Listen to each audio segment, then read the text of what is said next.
Alrighty. Welcome, welcome, welcome to my little show, I guess, while I get things started and up and running. Wait, excuse me. I'm right on time. In fact, I'm early. um, yes. I'm trying to be different. As you have noticed by the title of the video, I decided that today's world building segment shall be about copy setting. Since last week we were talking about cosmology and how this is actually tackling the metaphysics of what your world is, what the rules of the world that you're actually setting up before you even lay down the groundwork of what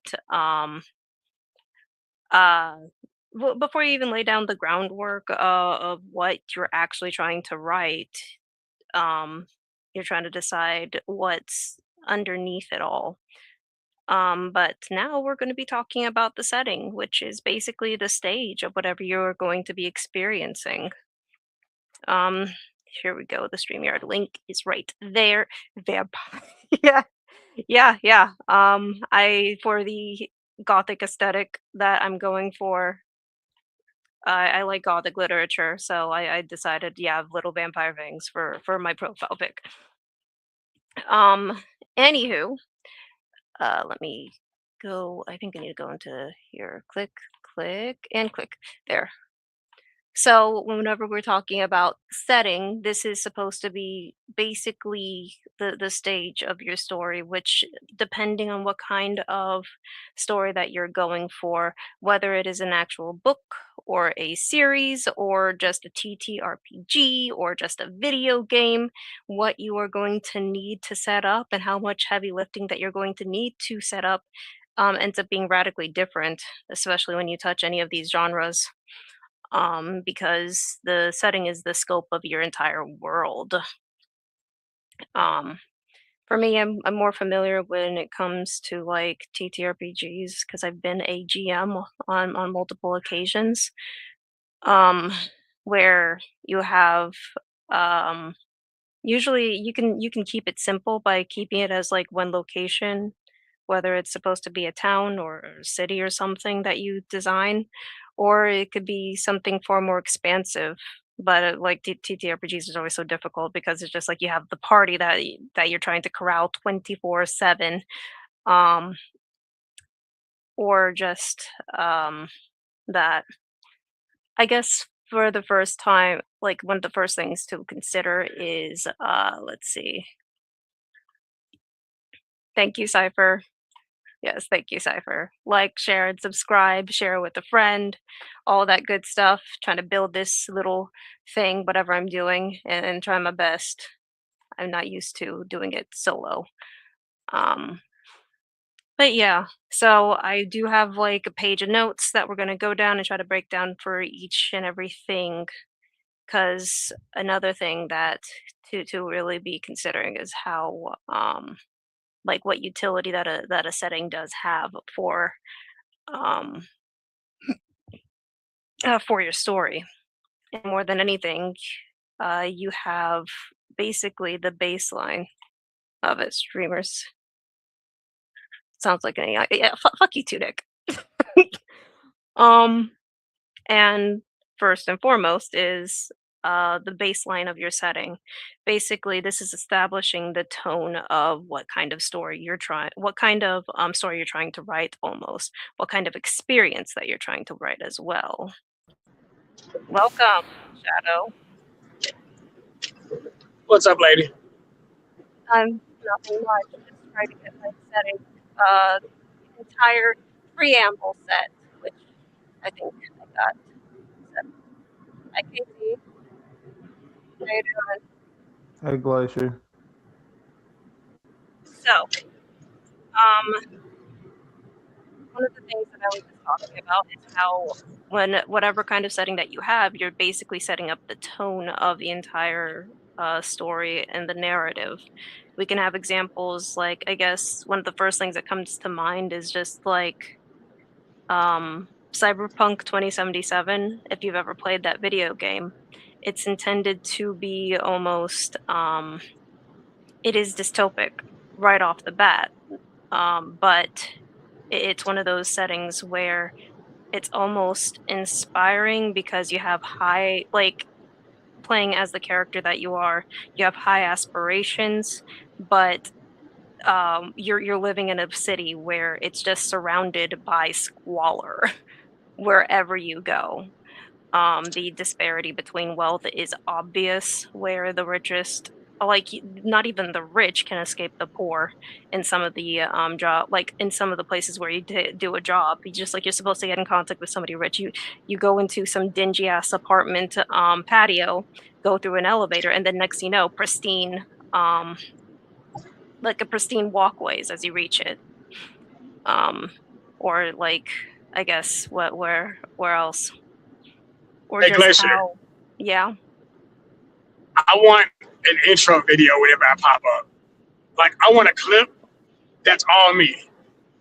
And all you. What do you mean all you? This is Like, my what? show. Hey, yo, I shut know, up, but when I Demon. show up, when I Get show up, out I of want you to here. hit that button. Yeah, I want that. I don't even know how to make a video. I don't either.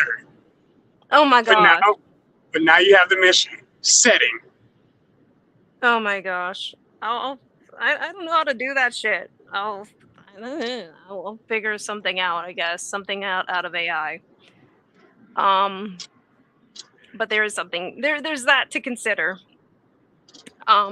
What about you guys? What's probably what are some settings that really gravitated, that really caught your attention? Like it wasn't the characters, but the world that they lived in instead. It gotta be Lord of the Rings. KT to go. I was Yep. gonna let you go first. Okay. Said Well, I was gonna say, gotta be Lord of the Rings for me. Lord of the Rings. Yeah. I just love the world setting. Damn near more than the story, to be honest with you. Like, I really like the story too, but I'm gonna be honest with you, even as a Lord of the Ring fan, just like Sauron isn't very like it's explained what Sauron is, but it don't Mm-hmm. really even get in depth about Sauron, right? It really gets Right. more in depth about the land itself and the people of the land. So like, yeah, I think that's just like a great case of that, where the world building itself does a lot of the heavy lifting for you. You know what I'm saying? Like even Yeah. going up the mountain to even fight Sauron, like when they're going through the mountain and they fight the big spider woman and all that shit. You know, that's only possible because, like, again, the world setting is like this gigantic mountain that's so big you get lost inside, and you know, I really find that good for Lord of the Rings. Yeah. No, I know that Tolkien actually did a lot of, well, he being a professor, he actually did a lot of preemptive work when it came to Lord of the Rings Yeah, with songs, writing songs very descriptive about his setting details as well as just a lot of the characters. For most people, it's just like it can be very difficult to jump into the book because it takes a lot of front loading to read through everything, but it usually becomes more worthwhile once you actually been able to carefully absorb the material to actually enjoy the narrative as a whole. yeah. I grew up with the Never Ending Story, Legend, Dark Crystal, Labyrinth, Oh and shit! Willow. I've heard some of these. Dark Like I've Crystal heard is really about. good. I know How Labyrinth old as you? the movie, and I've heard of Willow. Oh yeah, you're a baby. Never I Ending forgot. Story. You never heard of Never Ending Story? I haven't. I've heard of it, but I don't know exactly what it is. Oh man, Never I, Ending I Story is the forgot one. you're like 7. Oh my gosh. Yes, sure. I'm 7. Just like Still Waters Deep. Yeah. Now, you showed me a lot of art for some of the character archetypes for that cipher. That's really good. That which is really cool. Probably sometime in the future, I'm gonna have to ask you to come up to share some of that as a great promotion for Still Waters Deep, since you make a lot of music, anyways. Especially Cypher. Oh yeah, Cypher Promoting does a for lot of music. Cypher. Water Walk about a book about walking. Hey, that's not a lie. Like I said, the story itself isn't actually like profound or anything. You know what I'm saying? It's like evil's in the world. Let's go destroy it. You Oh know my what I'm saying? gosh. Yes. Word, like that's literally the story. You know what I'm saying? But it's like the world itself that's really good. Like when they explain like Gandalf fighting like the White Wizard and all that shit, and you know what I'm saying?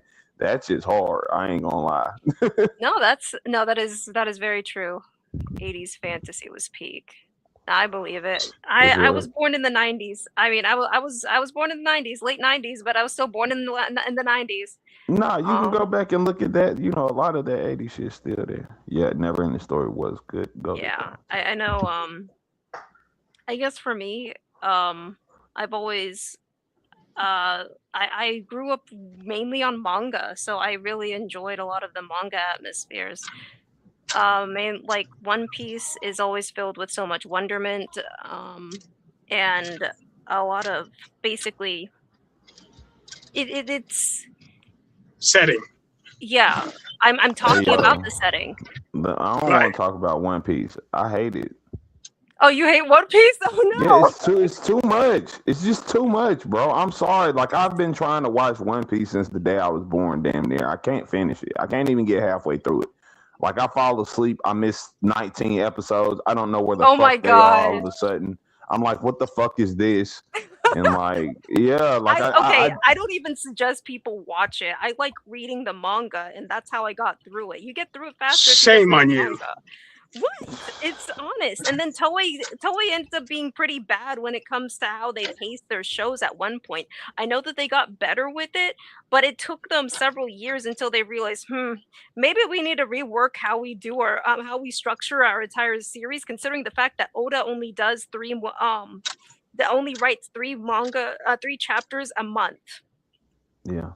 And it's I mean, just but the like, thing too, reading mhm. is like longer than watching, in my opinion. Or I'm not gonna No, say longer. Yeah, no, I would feel like it's probably longer to read it. Like I'm not reading that shit. I read Hide it in the manga book. heavily. I'm not reading One Piece. It's too fucking much. Hey, listen, Hide, listen. This hide is it in all I the can book. say. It's so I much. It's such thing as too excessive. Like this shit's Look, excessive at One this Piece point, can bro. literally Chill. lead you to the One Piece if you read the books. And KT's like, fuck that, I'm not reading nothing. I'm not I reading love none of the that. It's gonna story. be a billion years worth of reading before I see the One Piece. God damn it! Yeah. Well, anyways, Lo going and back behold, over it was to in chapter 32. A word. Yeah, so I go get might read it. good luck. what? It's just like, okay, moving on to world building. Now, I did You try asked me a to. question I didn't answer. Okay. Oh, I'm sorry. Yes, Go. panelist. Okay. Okay. So what setting really inspired you? Like it was the setting that got you in rather than the characters. Like what did you notice? Well, I can do it in a song, which creates a list from A to Z, or I can just give you a bunch of names because each thing's setting is different depending on what it is. Like I'm the Goofy asking you to movie. choose one. I'm asking you to You choose can't choose. one that is very distinct for you. Well, here's the issue. One doesn't work for me because one of my favorite of all time is Hayao Miyazaki. So everything he's ever made, the setting is amazing. But then there's also the Goofy movie, which the settings were amazing because they all told the same story. All We, told the same story. we could talk about anything by Sanderson. He may have a shitty writing style, but his settings are always on point. There's something else definitely. When it comes Yeah, to I was about to say Sanderson. Sanderson is weird. Like, I think, yeah, I've noticed that he deliberately tries to make the settings weird to the point where it's almost foreign. yeah. Um, so Uh, I'm always on. I'm on the like. It's almost like a forced sense of it being foreign. I would like to challenge that. I explain that because we didn't do Sanderson slander here.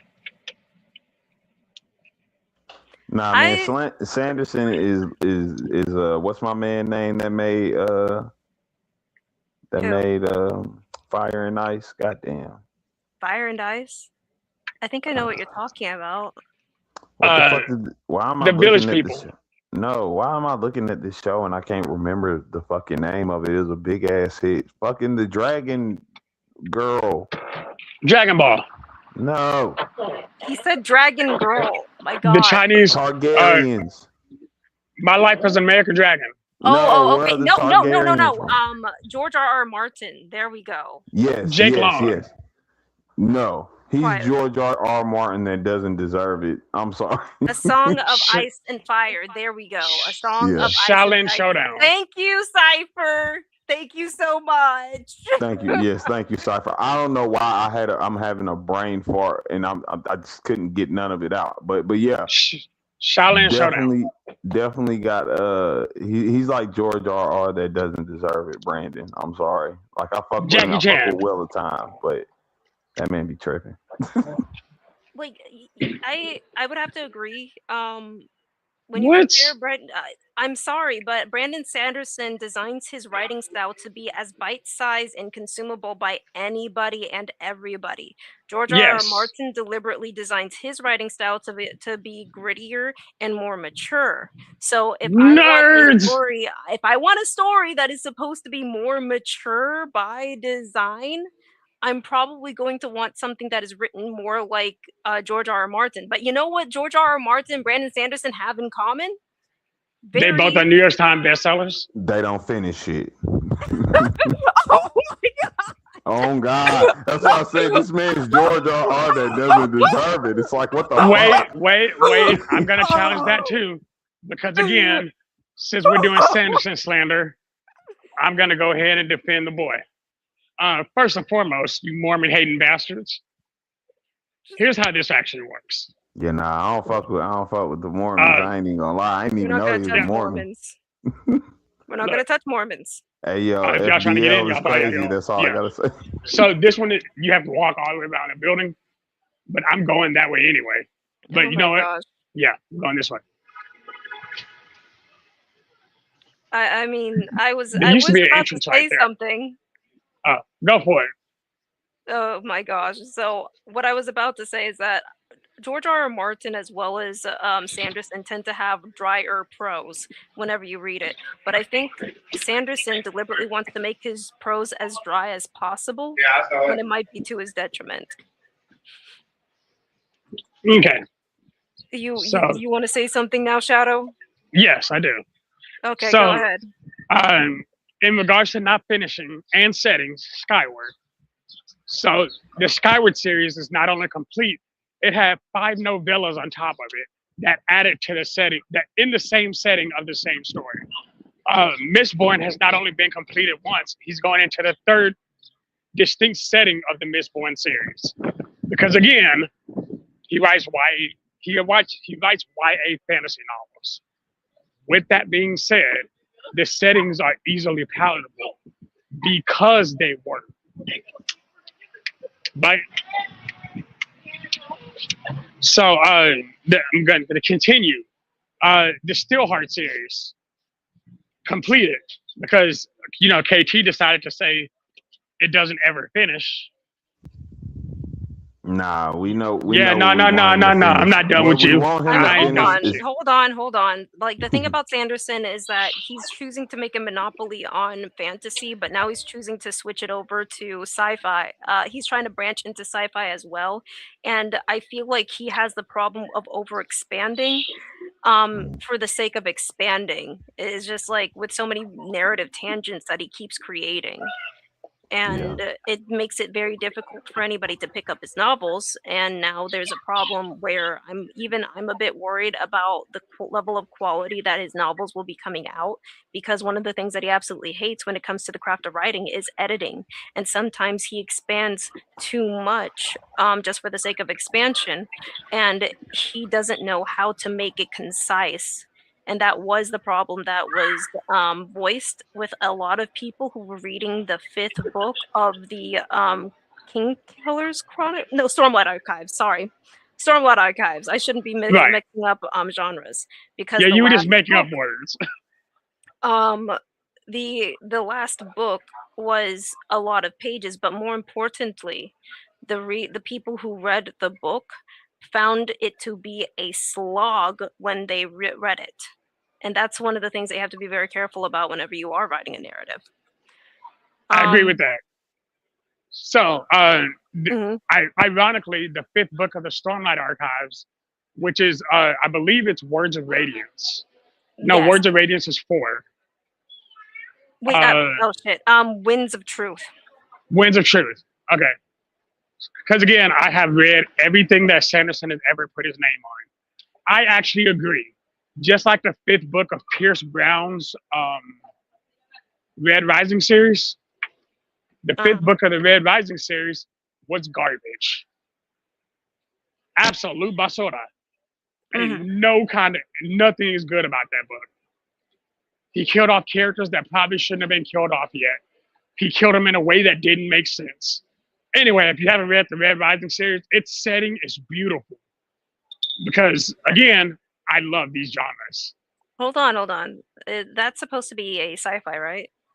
Red Rising is a dystopian sci-fi, yes. Okay, right. Okay. So what I did want to talk about is how at first how the setting itself is supposed to almost be like a character for your narrative, as it also sets the tone for your narrative. It basically it almost tells the viewer what to expect when they go through it, or leaving it leaves aspects, like something that is absent might tell almost like a story to it as well. Wait, what do you mean by that? I like what you're saying, but I've never heard that concept before. Can you explain it? So, when I'm talking about, I'm almost trying to talk about two different things. One of them is like the setting being the antagonist, where I guess like the most direct example is almost like a man versus nature, where if you've ever read any stories where the focus of the story is you trying to survive the nature, like the circumstances that you're living in. A good example might be like Moby Dick, where a huge aspect is the protagonist's obsession with this whale and trying to trying to capture this whale almost, I believe. Or for a fantasy setting, Dune. Not Dune, the Chronicles of Riddick. Sorry. Nah, Dune is good too. I'm not gonna set. Are we still just talking? Yeah, setting? for the Dune has a environment. great Focusing on settings. Yeah, I'm not gonna lie. Well, the Chronicles of Riddick, the setting was very important for that actual world building. Right. I haven't. Let's see. I know that I've watched the movies of Riddick a while back. Oh man, the Chronicles of Riddick is probably one of the most underrated, in my opinion. It's just Vin Diesel, man. He's a piece of shit. He fucks up everything, like. And ironically, he makes it good and kills everything. I've never seen that shit in my life. Ironically, also Mistborn. Everything that was about Mistborn, from the way that the characters had to dress, based on the magic system of that world, based on the way the mist interacted with the people. Yeah, he brought it back to Sanderson. He brought it back to Sanderson. Brought it back to Sanderson. You talking about that unfinished series? No, actually, Mistborn has been finished. Mistborn 2 has also been finished. No, it hasn't. Yes, it has. The last book was literally called Alloy of Law. Wait, it's Alloy of Law, Shadows of Self. I'm wrong, don't Brandon got a whole series of shit that's like unpublished shit. One of them is Mistborn Prime. I know that for a fact. It's like 600 pages or some shit. Okay, hold on. So let me go ahead and stop you because it's misinformation. Where'd you get that jacket? Box lunch. Sorry. Bro. Hey, I'm multitasking. Give me a second. It's like, oh man. I'm sorry, Shadow. You're in poor company. Even Jared's like, nah, Sanders mid, bro.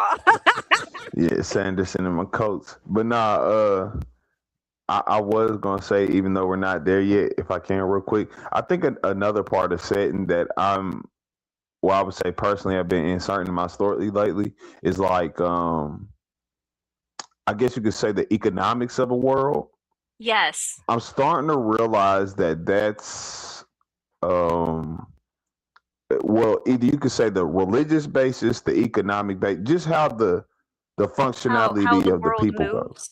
No, I think Yes. I can tell you, like, I wanted to demonstrate something like that with one of my stories, where, I made a small town for my character. What is his name? Lawrence. Lawrence gets shipped off to a boarding school, and this boarding school is basically many long far distance from his home. And part of the reason why he was sent there was because he created a scandal with his family where he ends up sleeping with a girl that he loves, but it's just he left school to do it. So his parents sent him off to a boarding school far away from home so that it doesn't happen again. And Mhm. where he goes is basically this boarding school where in the brochures it talks about how nice and verdant it is in a nice forest. It's supposed to be a logging town in the and like how pretty it is. Mhm. Uh his parents walk into a coal choked town where people are basically struggling to keep their clothes clean. Mhm. Everywhere is just straight up black. Jesus. From like the buildings to the sky being choked out by how much coal is being produced, the dust from there. And this is supposed to be where the boarding school is. Yeah. IAVG. And this is basically supposed to be where we're you I introduced Lawrence getting ready to leave that boarding school, who he's been there for about 2 years Mhm. already. And you get to meet like the I already planned out a lot of this history of it. What this place used to be, it was called Millhaven. Millhaven started off as a logging town, which was in a valley. But after being a logging town for so long and all the trees got cut off, they were dealing with the possibility of the town dying out. And the noble that owned this entire land, he was trying to figure out what to do while he watched his father, who was presented with many different industrialists coming in saying that they have ideas of how to revive the town, completely rebuked each and every one of them. And when his father dies, he takes the role and he finally makes a deal with one industrialist who actually realized there's a coal deposit in the town. So, with that coal deposit, he revives the town by doing so. But now that he Mhm. revived the coal deposit, there's now creating tensions between this industrialist as Mhm. well as the noble, where they're Mhm. fighting over the economy of the town. Where this industrialist, he has all the funds to keep the town running, but he Yeah. also wants say in the academy that Control. exists. And yep, so he wants to Mhm. change how the academia is run Mhm. because he's saying that he needs more enchanters for the coal mines. But Yeah. the nobleman is like, I'm trying to maintain my prestige for this school, and this is a school that was started based upon my family's legacy. And Mhm. you have Lawrence that's just cut straight in between that entire thing. He's not going to care about the inner politics, but more than anything, it represents the atmosphere is intended to be as oppressive as possible because of how dark and depressing it is because of the fact that it's a coal town. It's a mining town. Yeah. No, I definitely get that. I stay in West Virginia, so I've seen cold towns in real life. Yeah, but even I will say, because if you as you were saying it, that also made me think, even because I don't. Mine is probably based on, well, this thought came to me because I started thinking majorly about academia, right? Hmm. Um, I don't know if you know this. This is a true statement. Anybody can look this up. Um, but basically, about 90% of Spoiler notice: history. everything KT says with this is a Bro, true statement. You can look this up. He's lying. Lie, bro. you can look it up. That's why I'm gonna suggest you look it up. but if you look it up, over 90% of history is hearsay, meaning there's no actual proof of said persons. Like it's things like, for instance, Julius Caesar. They say the main reason they know he lived is because like he had like these battle logs. However, they don't actually know. Like even with carbon dating, they say like they think it's about 200 years after Julius. So like most things in history exist that way. So I started thinking like in terms of my world, because I don't know if I told you guys this, but like Told you. you know the what the heck are you Bro, talking? What? But Look, it's an open forum panel. I love y'all both.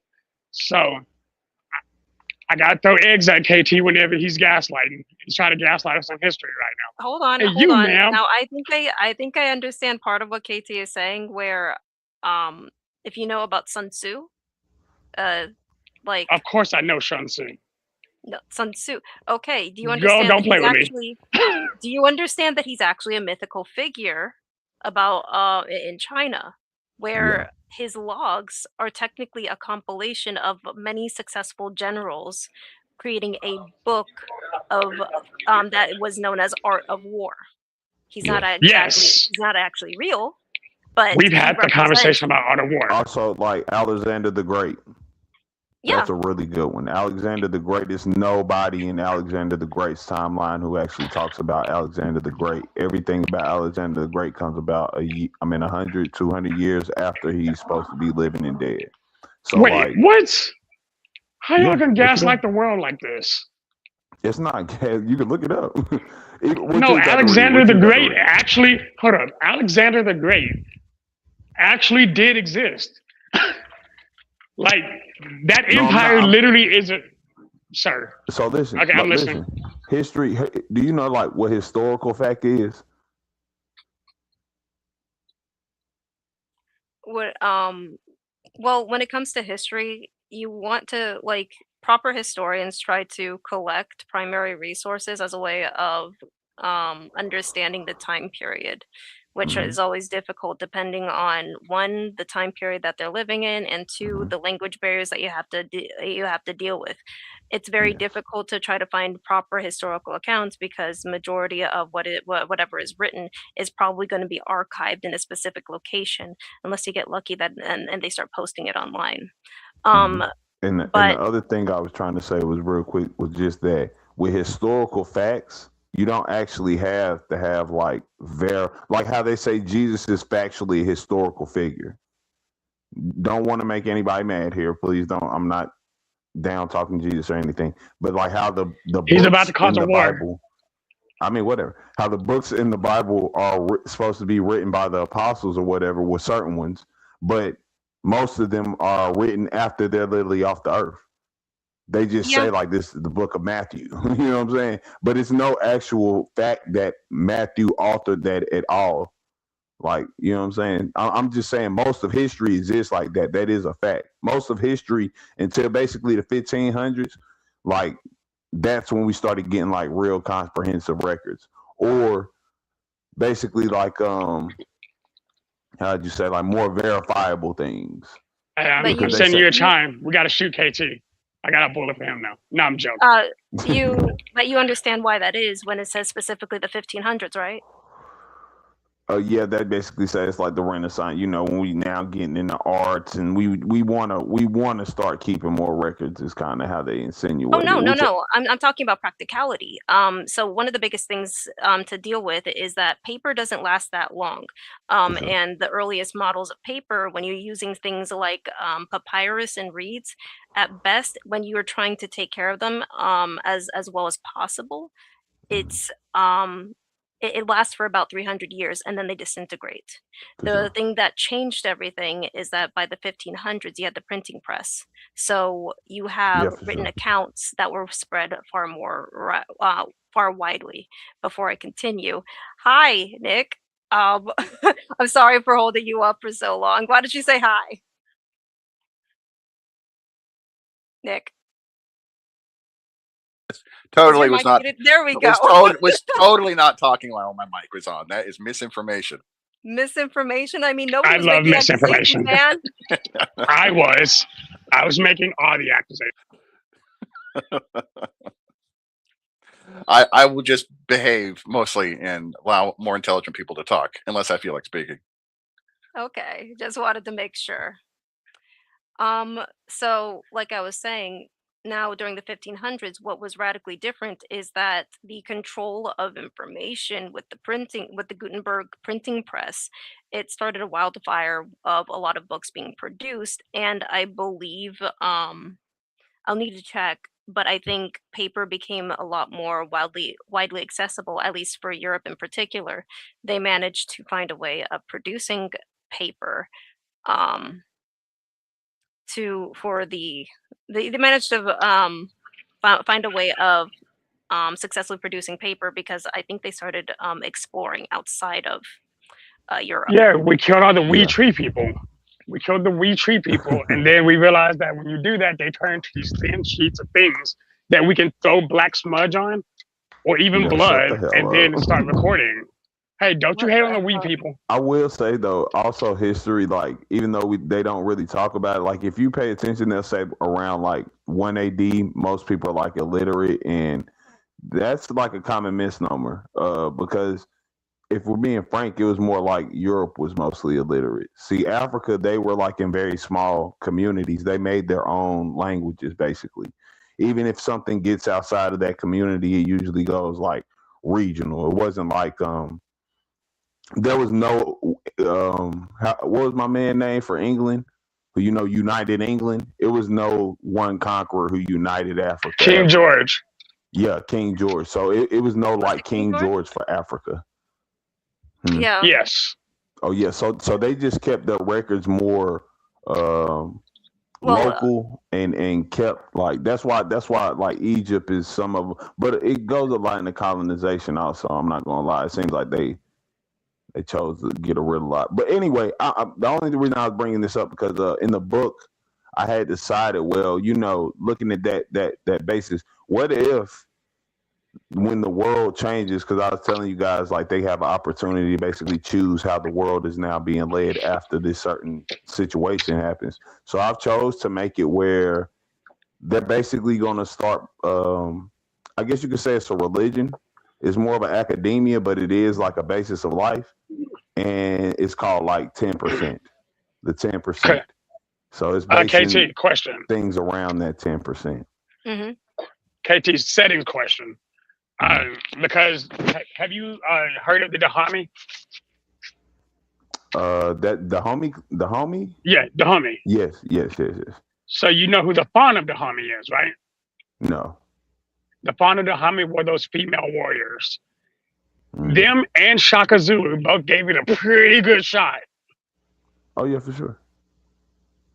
No, for But sure. Dang. They gave it a again, shot. just like King George brought the European area together, Richard the First took it back.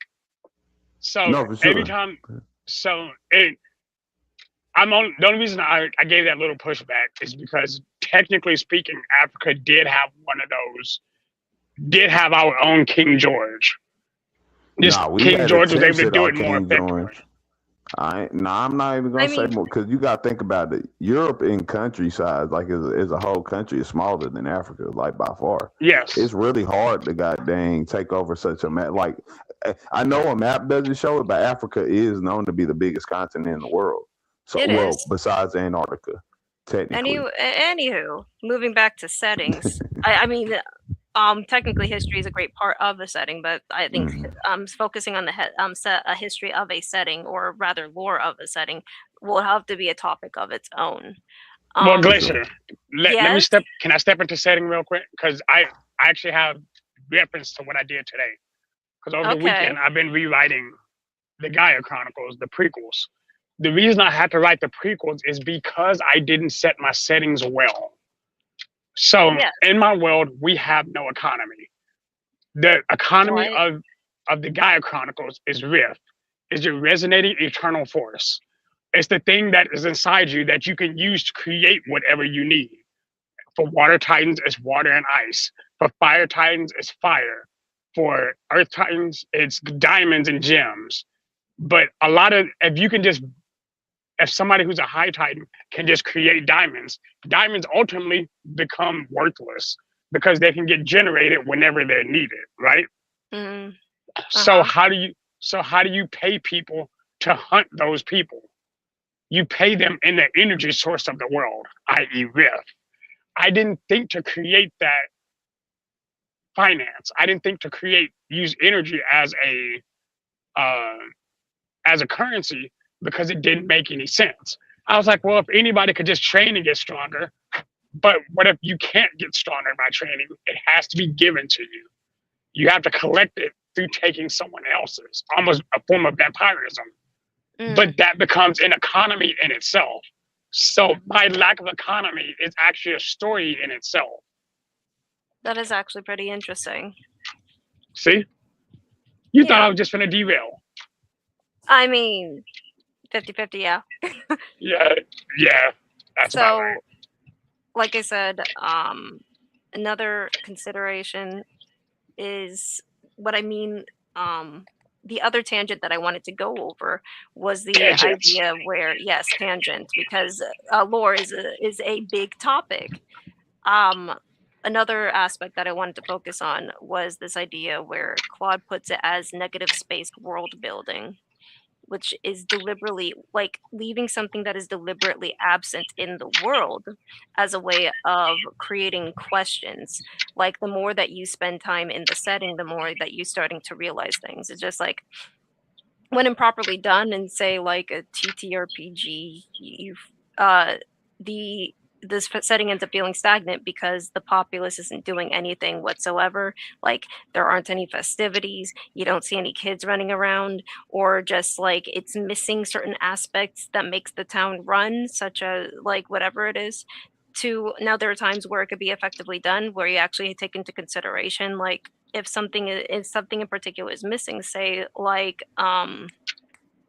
a trading post, that means that they're lacking resources and they have to be more frugal about how they handle their own finances. But The say if you're like Tuesday. uh well, not we're not getting to Tuesday problem just yet. You just started describing the Tuesday problem, ma'am. No, you didn't let me finish. I was explaining negative space world building as I said. Ma'am, I need you to turn your blackness down a little bit. We're all white here. Now listen. Maybe you should let me finish what I was saying before you interrupt me, sir. How about that? Sorry, it's the black man in me. Uh-huh, that's right. The black man and he needs to shut up. So where the fuck was I with negative space world building? KT pimp down, help. KT's muted as he Nah. Oh, you ain't shit. Anyways, I was trying to give examples where it's more of like it's not just about the everyday life, but it's deliberately like what is missing with the setting. As in it's almost like what creates a problem, what creates narrative tension in the story. Give me an example. Like a town that is missing its men. Like all the people that are available, it's either women that are operating the stores or children that are assisting, or young children or really old men, but no young men.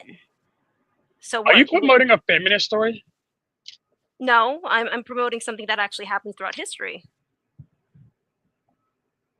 Got it? Any ideas? The draft. Yeah, Most wars in history. yeah. Because when the men Uh, leave, it's just those people but that tells a narrative in a story like that.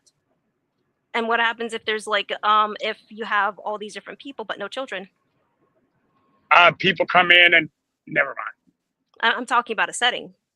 No. Well, you were asking a question. There's a good narrative tension that happens whenever you only leave women to protect children.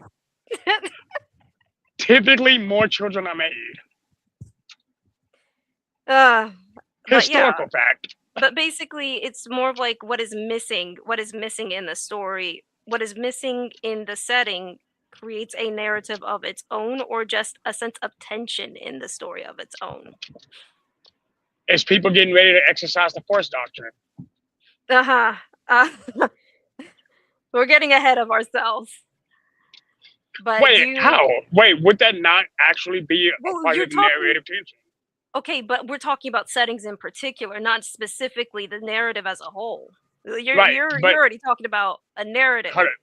Right, but that setting, hold on, hear me out. That setting can create the potential for that narration. That setting is a good base ground. Hey, typically speaking, a bunch of big burly men ain't walking into some nice Becky Sue's house trying to make half breed babies. Instead, but take all the Billies and Joes out, and all of a sudden, you got a whole bunch of babies getting born. That's a historical fact based on the setting of the area, right? where so so that I can understand. Basically, no, I'm trying to understand. Hold on. So basically, you're saying that because of the fact that a lot of men have already left, there's a bunch of a bunch of children that are left behind as well. Yes. And the Then children typically can't stop more men from coming. yeah, that is the risk. And those men come in and make more kids. Um, yes, Yes. Historically, yes. yeah. This is getting into the weeds. I'm trying to focus on setting. Ma'am, what is the setting of the story I just told you? You're confusing me further. Hold on. Wait. Think about what the story we just told, right? Now, what is the setting of the story we just told? I mean, all that I could think of is probably like a raid or something like that. What? Listen, pause. Here, and that's why I asked the question the way that I did. Like, it seems like I'm trolling right now, but I'm actually being dead ass. So if you think about it, the setting of the story that I'm talking about right now is men have gone to war. The war Yes. is now only in the area is now only inhabited by women, children, and older men. Yes. So the setting of the story I just told you, where people came in to forcibly make more babies, the setting is a defenseless town or I pseudo defenseless town. I mean, I sort of just said that, didn't I? You know what? Never mind. Didn't you want to talk about the Tuesday problem?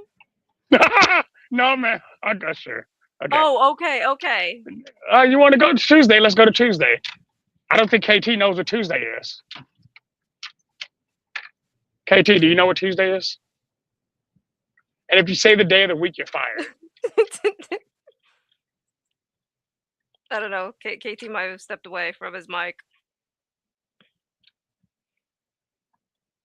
But yeah. Nick, are you there? No. Can I help you? Yay. Well, not Nick. Can you answer a question for me? What is Tuesday? And what's the problem? What is Tuesday? It's the day following Monday. Preceding Well, Wednesday. what's the problem with it?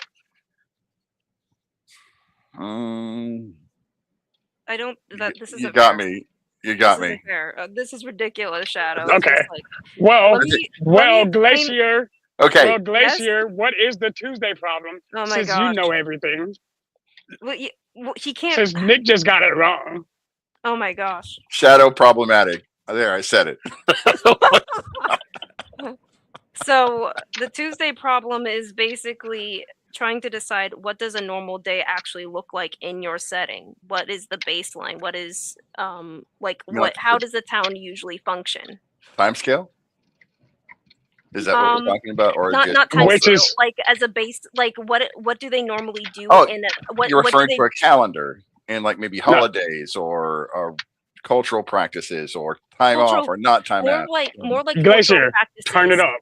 Like, I want to buy a vowel. You have to be a little more You have to be a little more specific. That's actually why I taunted with what I did to begin with.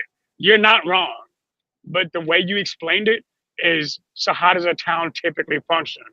But Nick, basically, oh my gosh. Okay, Glacier, we'll give you another shot. Go for it. Turn it up a little bit. I'm talking about their their everyday life essentially. What is their everyday life before the problem set in? What do they have to focus on to make ends meet, so to speak? Depending on like the average day for like those everyday workers, depending on what it is. Um Whether it's like a baker in a baker in a town, or Mhm. an official in their city, or just like a mobster in his part of of the city, so to speak. Basically, it's talking about what is your baseline, what do they normally do on the day to day, like what is boring to this world, Nick, as a way have of you telling ever? story. Sorry, Nick. Have you ever read or watched the Hunger Games? Yes. Okay. Do you remember what Peter's family did? No, I'm afraid that doesn't stand out. Okay. Peter Do you was, know? I think Peter's family were bakers, weren't they? Yes. Yes, they were. What Okay. about Katniss? Do you remember what she did on a day-to-day basis? No, I didn't find the novel that engaging. It wasn't. Don't worry, it wasn't. But Yeah. here's the thing. But Did they here's the not thing make on about I Tuesday? didn't Is see that what that. is that where we're going with this? Hold on. no. Here's the thing about the Hunger Games and what the Hunger Games did well. They actually established what normal people do outside of the Hunger Games normally. Like they established each of the districts, including the capital, and exactly what they did on a day-to-day basis, and why, whenever the crux of the problem shows up, what how this event changes these day-to-day events.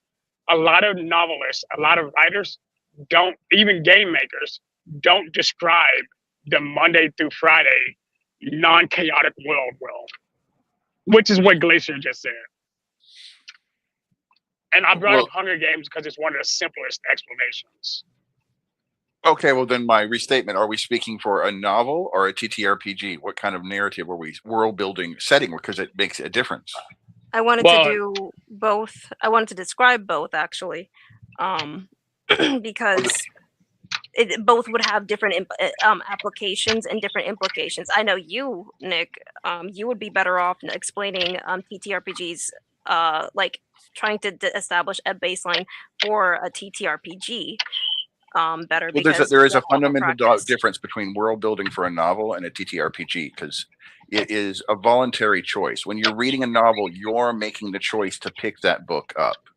And that means whatever kind of slog or absence of it, you make the choice to continue to engage or you don't. When it's a TPRPG, you're largely at the mercy of the DM. And if he has decided to just ex- oh, go on about his world without actually getting to the relevance that it holds for the reader at their expense. In other words, it's not voluntary. And so that's what makes the real difference. If you just go on about every single facet of your world to the reader, i.e., the player, where you had years to develop this, and you're asking someone to absorb that within a relatively small period of time, generally it causes disengagement because, again, it was never voluntary. So for me, it makes a big difference on if we're talking about world building, is if it's for a novel that will have a different kind of texture to it. And you have like Tolkien, where he had an appendices for if you wanted to really dive into every single small aspect of his world, he had kind of a side door for you to go through. Otherwise, if we're describing, well, what do the people do on Tuesday? If that's not relevant to the immediate plot, you're not really being pulled in. No one really wants to be pulled into the mundane aspect of the world because they already have that deal already in their life. Generally, I Yeah. think world building has to touch on something that is either foundational to the narrative on how it enhances it in some way or deviates from it as a point of contrast. So that I I guess that's what I would have agreed with you straight up because Mhm. this is more so, I would say that the Tuesday problem in particular is something that specifically the writer or the creator should actually consider as like a baseline, Mhm. but it's not too much of a focus when you're dealing with a lot of narratives or stories, um, because you want the play, because like you said, Nick, you want the reader to, you want Mhm. whoever's participating in it to be immediately engaged with the story. Mhm. when they first enter it. And if you focus on the mundane of the story without creating a narrative tension for it, then yeah, you're Yes. it's going to be difficult for the reader to do it. Or you front load it with too much data that it ends up being a narrative before you actually get to a narrative, which happens a lot in a lot of stories. Um just going through a couple of chats because I don't want to neglect them. I'm so sorry. Let's see. Glaciers and Make them lakes. super chats. Not super chats. I don't have super chats. I'm too small for that shit. You should Could fix that. use the same events, but say it starts in the capital, the most highly defended place in the country. It takes place, but not starts. Apparently, okay, here. So Katniss's father was a miner, but he hunted illegally. So that's why she knows how to hunt as well. Which again, that actually does help with what we're talking about now. Because again, we're focusing on setting. We are focusing on setting, man. hold, Katniss is man, character. did you not just talk about the Tuesday? The Tuesday, okay, but I also explained how the Tuesday problem is more so focused on the writing side and the creation side rather than the the player facing side, like the person that's interacting. Why did Katniss win the Hunger Games? I don't know. Because I she never was the read main series. character. That as well. Yes.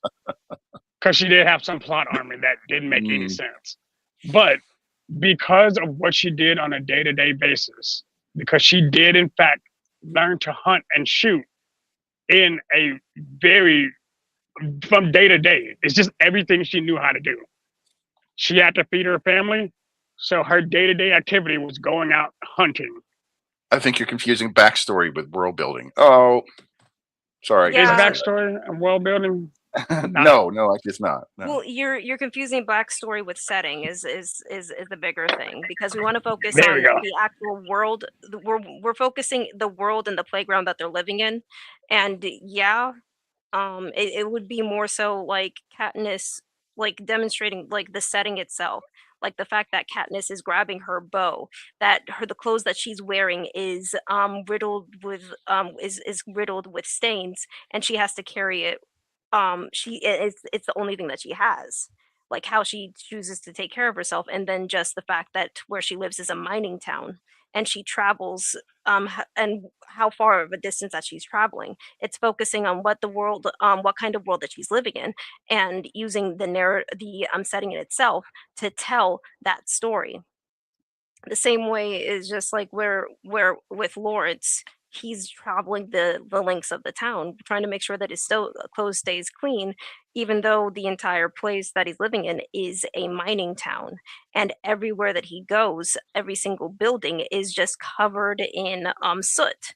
He walks into the boarding house that he's been living in, and the front stone floors is covered with a ring of soot that I forgot, the dame who takes care of the house has been trying to clean, but it's been a failed attempt because of how much dust gets cloaked all over the floor. It's one of those. It's like one of those situations. We're focusing on how the setting can tell a story without focusing too much on the setting. Hello, El Rains. Hey, how you doing? Can you hear me? I can hear you. Okay. So, this is something to actually consider when trying to build up a narrative. So, there is that. What is the next thing? Did Rain say something? Rains, are you there? Yeah, he's here. Yeah, what's up, man? I can't hear him. Hey, you need to log up and log back on. I can hear him just fine. It sounds like a you thing. Are you fucking with him right now? Yes, he's fucking with y'all. That's why I'm looking at his stupid ass. Oh my freaking gosh. He's just jealous at my. Mm. That's all right. He's just jealous of my picture. Don't worry about it. Okay. Hi, Abe. Nice to see you. I'm jealous of her Super Saiyan swagger.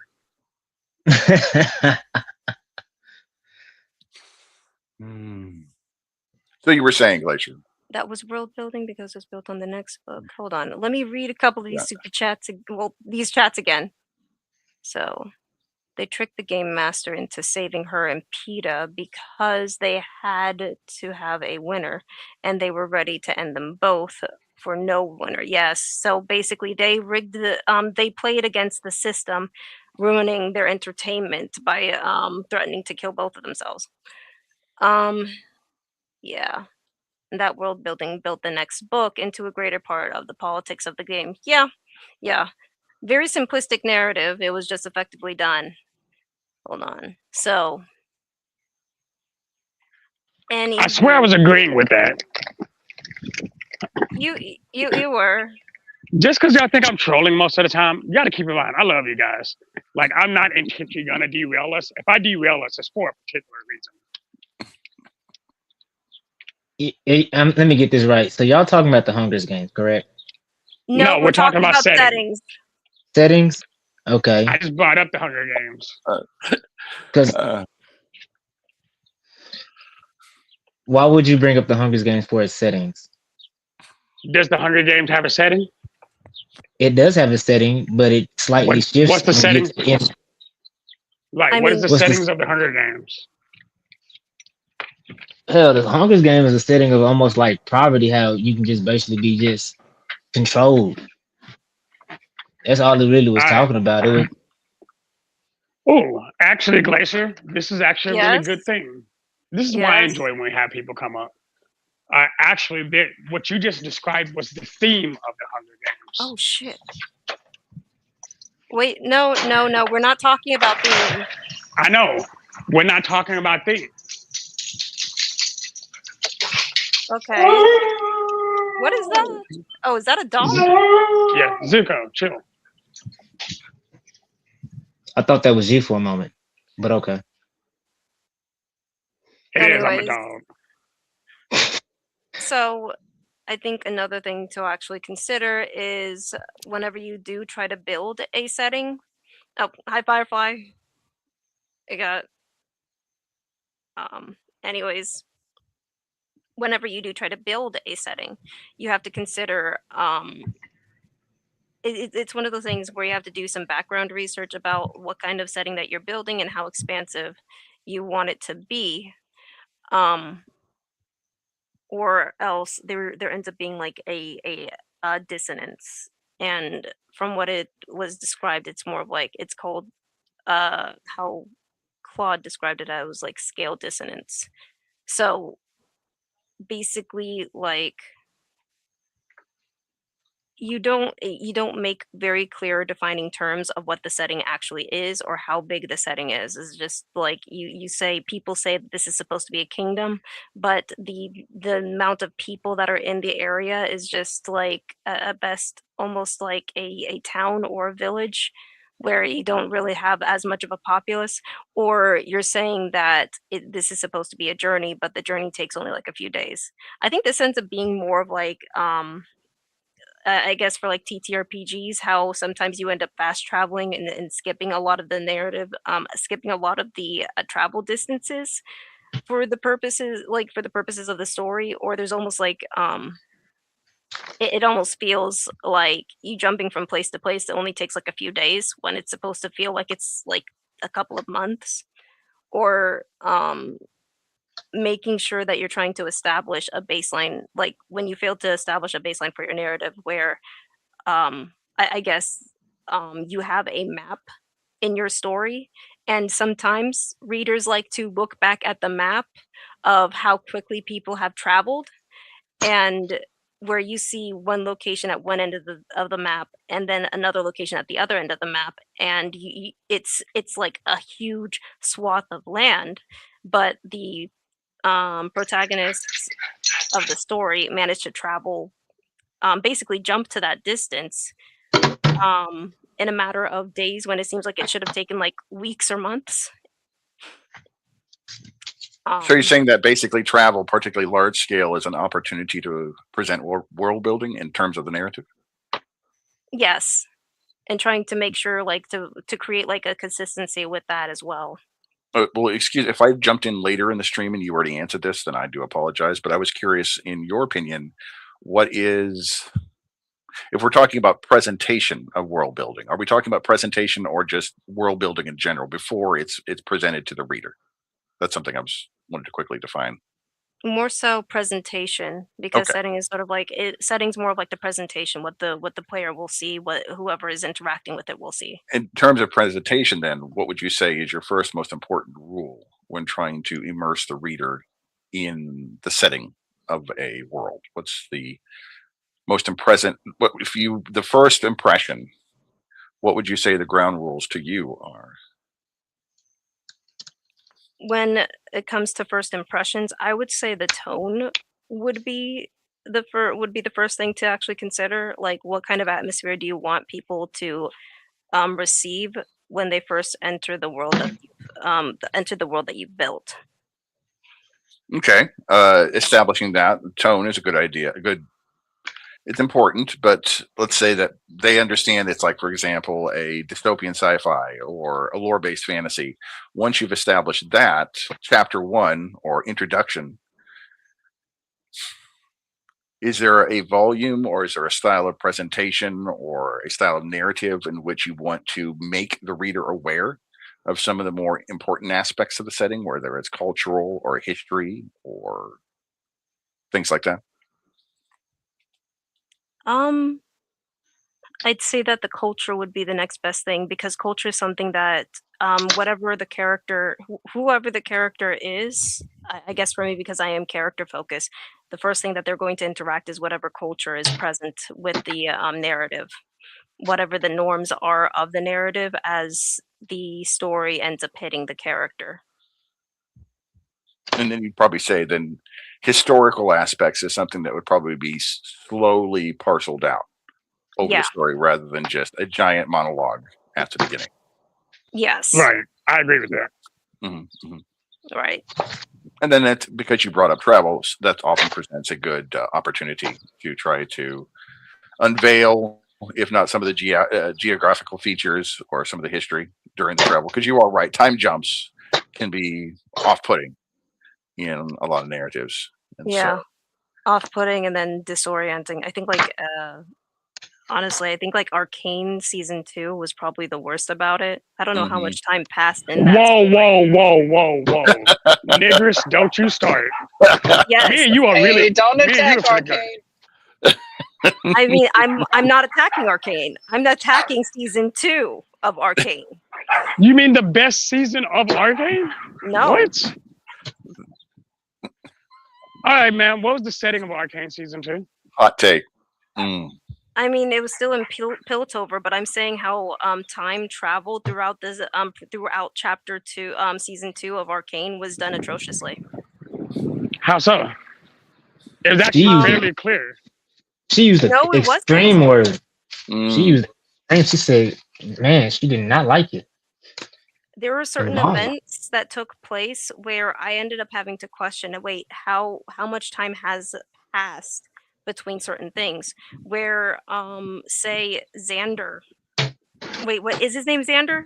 Like Xander's Yes, it's Xander. Xander's rehabilitation process. It was Okay. done as a song at best, but we didn't get any indication of how much time had passed. We don't see changes within the character at all, or even the environment, or that could tell us that Xander is that tells us Xander's progress. We just know that Xander is being rehabilitated, but we don't know if it's been like 3 days or 3 months. Well, this is how you know you didn't watch Arcane. Or at least you didn't watch it well. So Watch it well. No. No. You didn't watch it the right way. Oh. I'm actually gonna stop you now because we're gonna I'm gonna go ahead and kill that whole conversation today, and we can get back to setting. Number I one. swear, if you say that I have to research an outside source just to understand the story. Glacier, what you have to do is have Shadow in you. Whenever you watch a show or read a book, he has to be in your presence telling you how you feel. That is the right. Right, absolutely. Right media.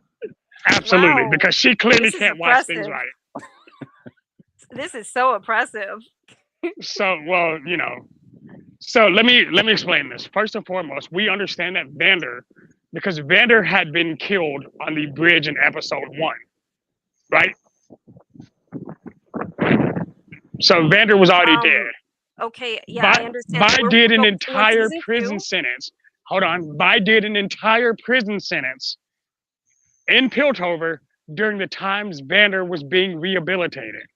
By the end of season 1, you actually see that Vander is in almost full recovery already. He's already Warwick at that time. He'd already been transformed into his wolf form. So actually, we have an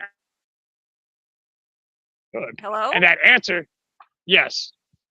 I don't care about his transformation to Warwick. I'm talking about his rehabilitation when Vi and Jinx take him over to meet, what is his name? Victor. And Victor Right, says that he would heal him. right. I'm Hold on. talking about that musical sequence. I'm talking about that song specifically. So what? Okay, again, because I think you're adding too much to Victor's character then. Because That's what Victor Victor, was no. using, no, Victor was using the arcane, was actually using Hex Tech to heal Vander's mind. Yes, And I it wasn't understand a that. long process. I think you're assuming it was a longer process than it was. They were I think preparing it was for a war in the insinuated. process. I believe that it was insinuated to be a long process, but they failed to convey that. How did they insinuate it was a long process? Like this, like if you watch the entire sequence of how it happens, one the video, and then 2, Xander's behavior. He's barbaric and animalistic at the very beginning, but then by the end of it, he might be passive. But it's almost like a question of like how much time has passed. I'm sitting here asking how much time has passed in the narrative, and this is just one very small example of what is a consistent problem throughout the arcane. But Oh, Vander didn't get fully healed clearly because it was him attacking Powder, which led to the death of what we've never learned her name. Mute yourself. The little me. Sorry, there was a lot of wind. Hold on. I know exactly who you're talking about, and she was a terrible tool. Let's see. Hold on. You're talking about the little girl? Yes, the little girl. But we never found out her name. Arcane season.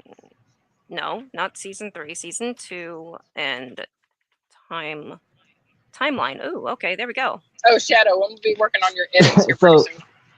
So let me get this right, Okay, cool. Glacier, because I'm just jumping in. I'm curious about because you looking for settings. Okay, cool. And I've read a lot of books where I get where Glacier's coming from, but the reason they do things like that, where there's a time jump, and a lot of books do it. I read lit RPGs, if you've ever read them, and there's a Yeah. book.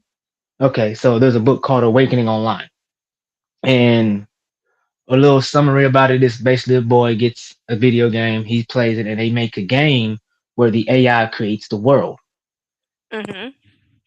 It's creating a world where nobody wants to leave it, but the way it does Awakening it, Online was awesome. Sorry. Awakening Online, yeah, it's a little, yeah. It's I don't My even know if bad. it's finished. Yeah. So what they end up doing is when you're doing stuff like that and making a setting, majority of the time the setting does shift because you don't know exactly how you're going to end the book. Majority of the time, you just know how you want to start it. You're not sure about the middle. You just know where you want to begin, and from there it just takes off.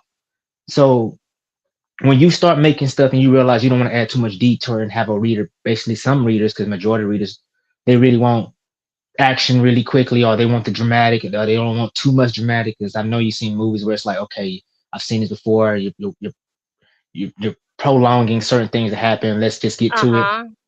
So they make that time cut. Now there's certain time cuts or jumps where you have a character do one thing and they probably leave the scene and come back. And you're like, what did you do? What happened? How did you get this strong? What's going on? Yes. It gives them a Perfect gap. example. Sword Art Online. Okay, I yeah, don't sort of think- online. I don't think you guys are understanding what I'm trying to say. It was just like, okay, so I pulled up something where it says the immediate action. So Act 1, so Arcane season 2 was broken into 3 acts. Apparently between Act 1 to Act 2 and 3 was a 6-month time jump, and that was not clearly conveyed. It was like what somebody might actually say is that yes, time had passed, but it wasn't very clear. I didn't watch Arcane, especially after Lowell changed a bunch of its own lore. And that's what I'm Hold on, saying. hold So, on, hold on. Let me okay. finish reading Jared's stuff. To stupid stuff, and that doesn't make any sense. Like Demacia being an anti mage. I'm not gonna Whoa, Jared! No, get up here. Nah, Jared, we're not gonna do that. I can't because no. Somebody would have to drop off for Jared to actually come if he even has the time. Jared, I'm gonna make a space for you because we're fighting for this. Oh my Because gosh. first and foremost, again, because settings does matter. And one of the settings is Demacia was always anti-mage. Demacia has been anti-mage well before Arcane. One of the reasons why magic is anti-mage, the reason Demacia is anti-mage, the only exceptions being Lux, who was Garen's little sister, and what's his name? The fuck is his name? Silas. Because every mage in Demacia was arrested because of the arcane wars that had happened. I actually have the entire lore book of the life of Runeterra.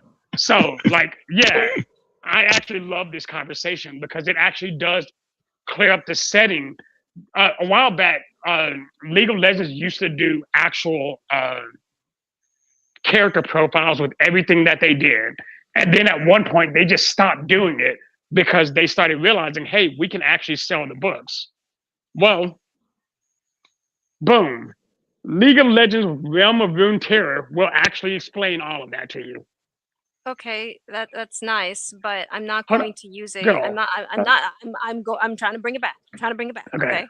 My point is when it came to Arcane's timeline and how to actually understand the narrative of that story, the time that it takes place, one of the things that I found to be very disorienting was how much time takes place because it was so inconsistent and it wasn't very clear.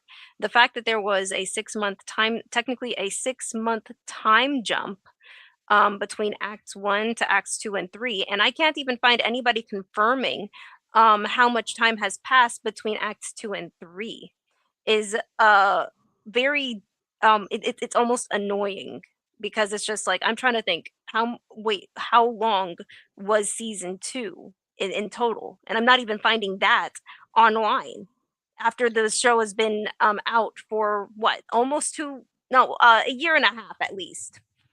And as I said, I understand where she's coming from because I actually watched something and I was like, wait, what's going on? And I had to do research, and I hate to have to do research on something that should have clarified what was going on, but it didn't for me to understand what was going on. And it was like, I'm reincarnated as a spider. When you watch it, it literally, while you're watching it, shifts between times from when there's like her being a spider to the kids are being adult, and now she's something else, but you don't know which person she is. So I'm sitting here like, how much time has literally passed? And it's not 6 months, it's literally 13 years.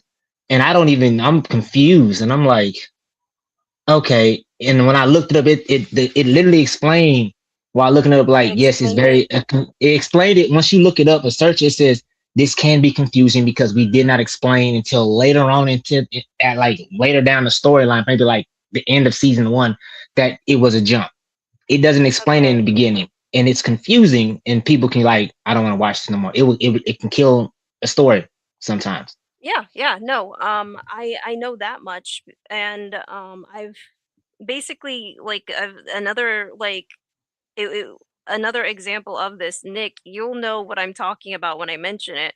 The Dr. Jekyll and Mr. Hyde show that they had on Netflix. Oh God, I so wanted to like that show, but I wanted to like it too. So There was no here's the liking thing. that show. I wanted to, but it wouldn't let me. I wanted to as well, but one of the biggest problems with it is the time jumps. It kept on Yes. moving the time Time jumps jumps within time everywhere. jumps. I was Yes. completely getting lost. So I was trying to keep the timeline of the narrative consistent, and so was I. So was Nick. And then there was one point where they ended up breaking the consistency of the narrative that we could understand it. And at that point, it's just like we both fell off the story. It was just like that makes no sense. How does this happen? How does this work? And it's just like we give up. I think we got like what almost Episode halfway into 3, the story. maybe 4, maybe 4. Yeah. Yeah, and then Yeah. we ended up having to drop it because there was no consistency and understanding of time progressing. And If I ever run another game and I kidnap / invite Shadow, I will force him to play that character because then he won't have to role play. He'll just be himself, and it'll be awesome. oh my gosh. Oh my gosh. I am not opposed to this. There you go, Shadow. Hey. He feels left Look. out. He's like, I don't like none of y'all right now. Hey, hold up. No. Understand something about me. I love all these things. I'm an adventurer. I love doing new things. That is well that's fantastic for you. So you Absolutely fantastic. a time capsule, not knowing that it is one, like a dungeon, come out and not realize that probably 6 years has passed, and he's trying to. That's what we're dealing with right now with you. Yes, hyperbolic time chamber. Yeah, that's. Oh my gosh. So I want to go into a hyperbolic philanthropist table. wait, Nick, isn't there supposed to be a narrative sort of like that in Anne Rice's Lestat series? Nick? Are we talking about time travel? What are we referring to? Wasn't there a time basically one of the characters in the in Anne Rice's vampire series where he goes into he basically falls asleep in his coffin and then wakes up into like from like we're talking about Lestat. Yes. Lestat. That is And what I mean. and frequently they handle, you might say, time jumps, but it's done in a way where you can actually tell it's happening because he immediately starts referring to his memory of it, not suddenly placing you back in, Victorian France without warning. Yeah. Although noticing the difference between Victorian France and 80s rock Yes. Yes. would be a radical tell of, this is a new time frame.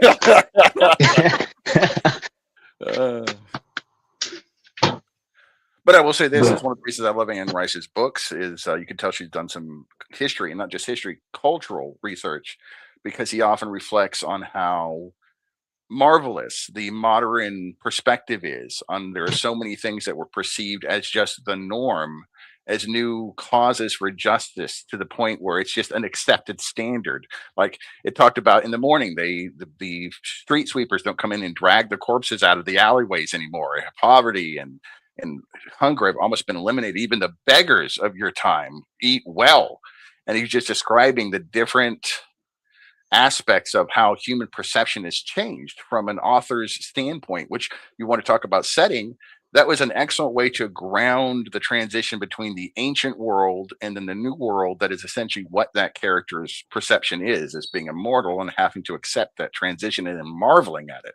It really helps pull the reader into the setting because we already know the modern setting. That's helping the reader understand where this character came from without having to be a historian. Yes, almost like using present day as a grounding point. Hey, Emmett, how's it going?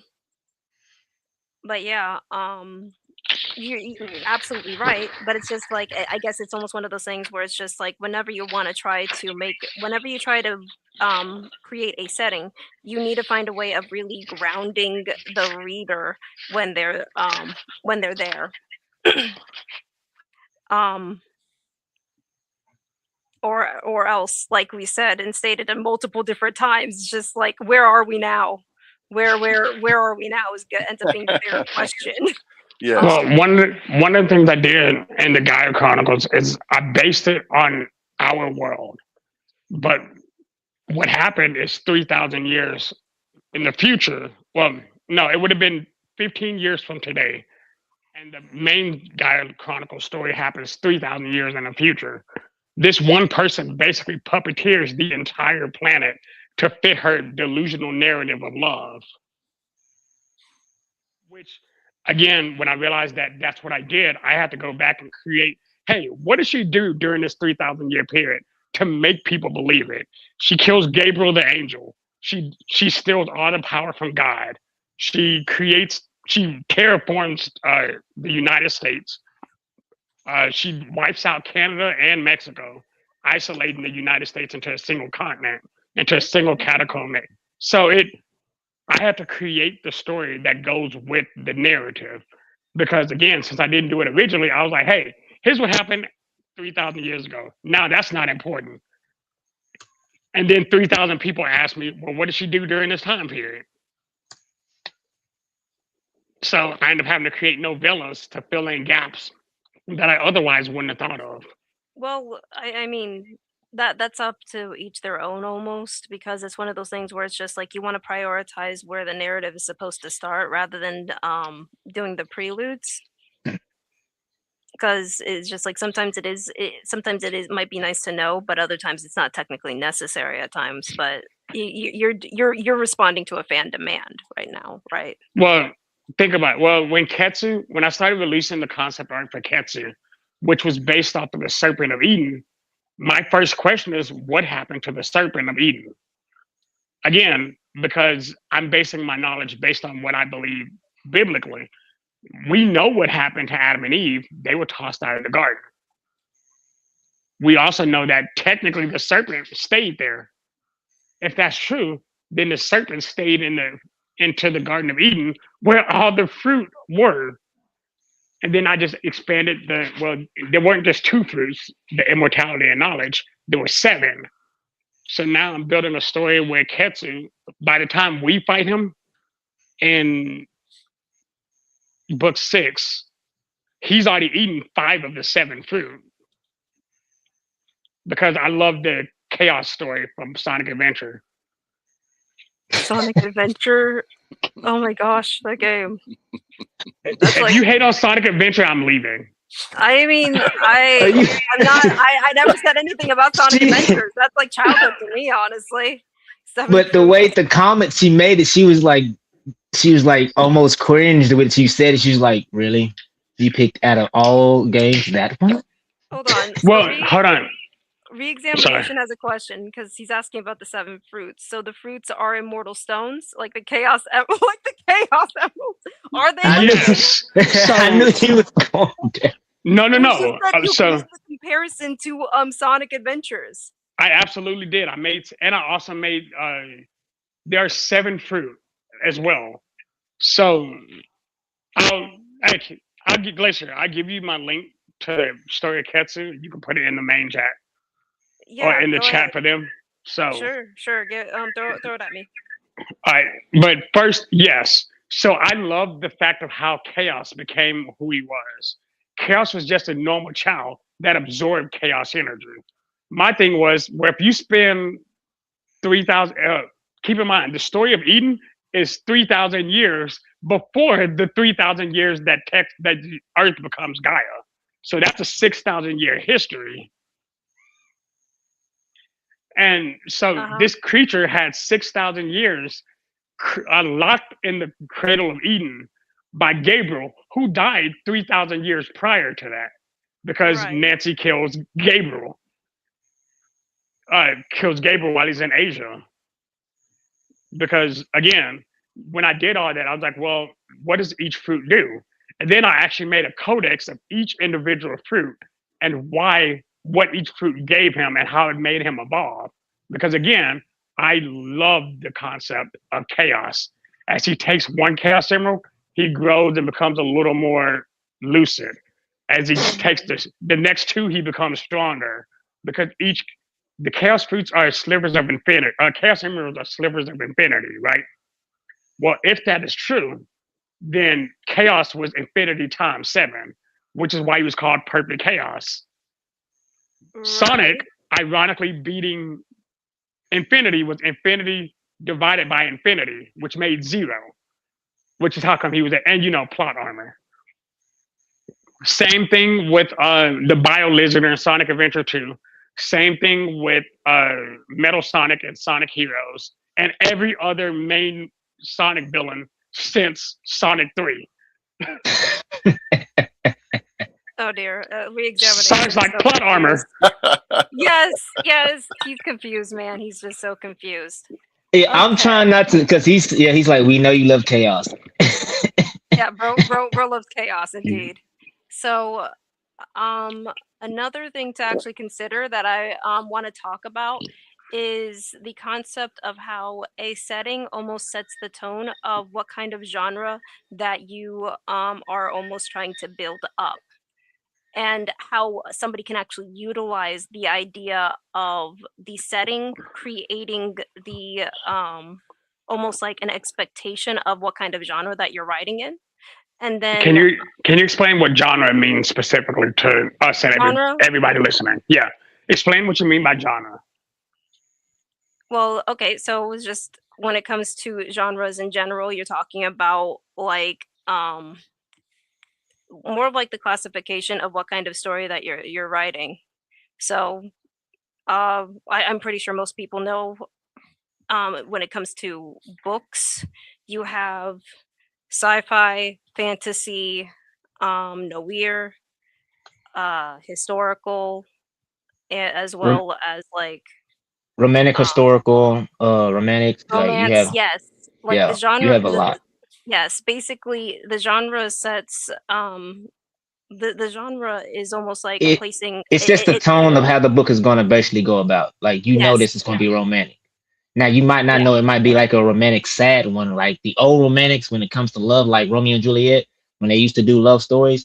That was where the like majority of the time the protagonist usually died. Like the old love, that's what they used to do. Now, what you're talking about are tragedies specifically. During that time period in the 1500s with Shakespeare, there were only 2 genres when Shakespeare was writing. It was either a comedy or a tragedy, and how you could tell is if people died at the end, it was a tragedy. If everybody had a happy ending, it was classified as a comedy, and those were all the genres that were available in that time period. Yeah. So as romantic as Romeo and Juliet was, it was ultimately classified as a tragedy. Everybody did die, to be fair. That's what made it classify as a tragedy. No, but it was so much love in it. What you said about Arcane. Oh what? God! Why are you bringing up Arcane? Vi's gonna cut you for what you said about Arcane. I'm gonna straight up say, like, they did a character assassination with Vi in season 2. That turned into a tragedy? Yeah, it was a tragedy. Explain. What I didn't. Okay. Niggers. Let me. Nah. Okay, hold on. I can explain myself. So, why was it that the moment that Vi walks away, the moment that Caitlyn ends the relationship with Vi was so distraught that she decided to spend the rest of her days in a drunken stupor and never thought to go back to her community or at least check up on Echo, who has the Fireflies, to actually help their resistance, when she knows damn well that Caitlyn would be trying to destroy Piltover's underground, because Caitlyn went total freaking schmatzy. Here's why. Because Vi still loved Caitlyn. Not good enough. And hold on, no. I'm gonna. You're not gonna break up Caitlyn. You're not gonna break up Cupcake. How dare you? That good. Also, Vi had exhibited consistent self-destructive tendencies. The first time she picked up Vander's gloves, she was ready to die. So she finally found a reason to keep going, because again, at that point, she also lost Powder. And she knew she lost Powder. Why did she forget about Echo? He has because a long history with Echo too. Because Powder was her sister. That doesn't make any sense. I said I'm asking you. Everything Violet did, she did for Powder. When And she went why to do you? jail, she went to jail for Powder. Okay, I'm She thought focusing Powder on was season killed. 2. I'm focusing on season 2. That's the crux of season 2. That wasn't made clear in the narrative. Not true. She spends the entire story trying to bring Jinx back to the right side. She gave up. Because She Jinx gave had up. become when did she give up on Jinx? I'm talking about season 2. When did she give up on Jinx ever? Post season 1. Hey Glacier. You know full well I'm right. When did she give up on Powder? Season 2. Why didn't she I'm look for go- Powder after she left? But after she left Caitlyn, after Caitlyn left her, I should say. Because Powder put a gun to her face and said, "The next time I see you, I'm shooting you in the face." Do you know what happened the very next time they met? She pulled the trigger without waiting. And she pulled out Pow Pow. Hold on. She pulls out Pow Pow and uses a minigun and tries to mow down an entire room while Vi's trying to still get her hold. Do you Are you know why confusing Vi? season 1 to Hold on. season 2? No, I'm not. Because I think you Vi are. jumped. I'm not. I'm definitely not. So when Vi rips Pow in half, when they're fighting in season, you know how I know it's season 2? Because the little mute girl is there. Okay. Because the reason Vi doesn't kill Shadow, calm Yes. down, because I don't think you're understanding what I'm trying to say. Man, she never gave up on Powder. For some reason, don't say that she never gave up on Powder. For some reason, her relationship with Catelyn engulfed her personality so much that she forgot about her home post breakup with Caitlyn. And I'm saying that is ridiculous that she decided to forget about her home, all because of one girl who decided to call her home as basically a cesspit. She didn't want to help her home. She didn't even try to do anything to actually protect her home. And it makes no sense whatsoever that she chose to abandon her home just so that she could have a drunken stupor and cry about some lesbian relationship that she had. She did it in zone.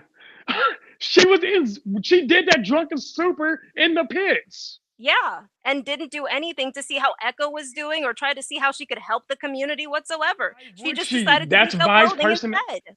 Vi's entire personality was built like that from her. The settings of hold on, because you don't know League beforehand, you don't realize League that is irrelevant. League is irrelevant. But it isn't, because Vi's character has always been the Piltover enforcer. She always looked away from Zahn. She protected Zahn from Piltover. Okay, but I understand that. But when you're talking about, like, she spends 6 months in 6 months in Piltover, and that just makes that, and then she abandons all of her ties to Zahn because she spent 6 months in Piltover. How long was she in Zahn again after her imprisonment? Can I interject real quick? Go Yes. ahead, Nick. Settings, world building. Putting that right there. There we go, on the table. Just gonna leave that right there. Yeah, you got a point. Thank you, Nick, because me and her were finna have a slug out fight. Because Miss I don't know nothing. Okay. When it comes to settings, I think this will get easier with time because these are like very vast, wide scale situations in general. We were talking about settings, setting up a genres, setting up the tone for the setting, using the setting to do that. That's right. Let's see. One is self-destructive, while the other is sacrificial. One is selfish and nihilist, the other is selfless and serving. Let's see. Jesus, me watching the damn show is making me count. I'm sorry, Jared. Oh my gosh. But anyways. Hey Jared, go watch Arcane. We'll debate it. Basically, No. what I'm trying to say. No, don't do that. Don't torment yourself like that. I know that it's difficult for a lot of League of Legends fans to adapt to that. But yeah, whenever you basically there's almost like a precedent or an expectation to be had whenever you jump into a specific type of narrative. When it comes to like fantasy, you want something that is almost otherworldly and otherworldly and foreign in almost a mystical sense of tone, while opposed to like a sci-fi, you want it to be almost skirting the line of what seems possible but also foreign to the mind in a way, because you're trying to focus on scientific advancements in a unique way. And it's almost like these two genres in particular, it's very difficult, and because they almost intersect in ways, or people deliberately force them to intersect I in like that certain one. I situations. like that one because they forcefully make them intersect. When you deal with sci-fi, that's simple. That's like futuristic, logical, scientific advancements that people see, like hovering cars, a It hoverboard. seems possible. It's something It's that, possible, yes. yeah, it feels possible. It seems possible when it comes to sci-fi. When you're going Fantasy, to no. fantasy, it's like you don't have science can explain it. That's what mystical and fantasy. That's why you say there's a way to merge them when you have a person that's like, I want to understand the way of using magic. It got to be science, or it has to be logic. And they actually made a show like that where a person is literally going around trying to explain that's not magical. There has to be a science understandable to how to do that. That's cool. But mystical is like science can't explain it. It just can't. I open the door and I'm in another dimension. I don't get how that Yes, happened. yes. It's just like, what? Where am I? How did this happen? What is even the new, like the baseline of normal? Just be based upon that. Yeah. And there's almost like you can almost bring people into a false sense of security by using the setting itself and what you build in that setting, because it's setting the tone for a specific genre, and you can almost try to invert it almost, by using the setting where certain tones and beats are expected. I guess I'm jumping ahead of myself by stating this. Um, but like, Just what making are up some ground other for all the derailment. examples? Yes, of course, of course. Wait, Well, okay, I need look. to When try and you find. have a certain setting that also dictates settings Okay, dictating the lighting is going to dictate sometimes like okay, it's going to dictate lighting, it's going to dictate music. You don't want to have a setting where you have when it gives action, you have sad traumatic background music. Like that's just going to throw me off. Is this action or am I in the drama? What am I doing? yeah. So Um, setting is the main part of basically it's the meat of everything. It's the backbone really of how you're going to write the book. How are you going to draw your attention? Like what are you going for? Are you wanting to pick up your um if you're selling a book, you want to pick your customer. Do you want them to laugh? Do you want them to cry? Do you want them to be on the I edge of their seat?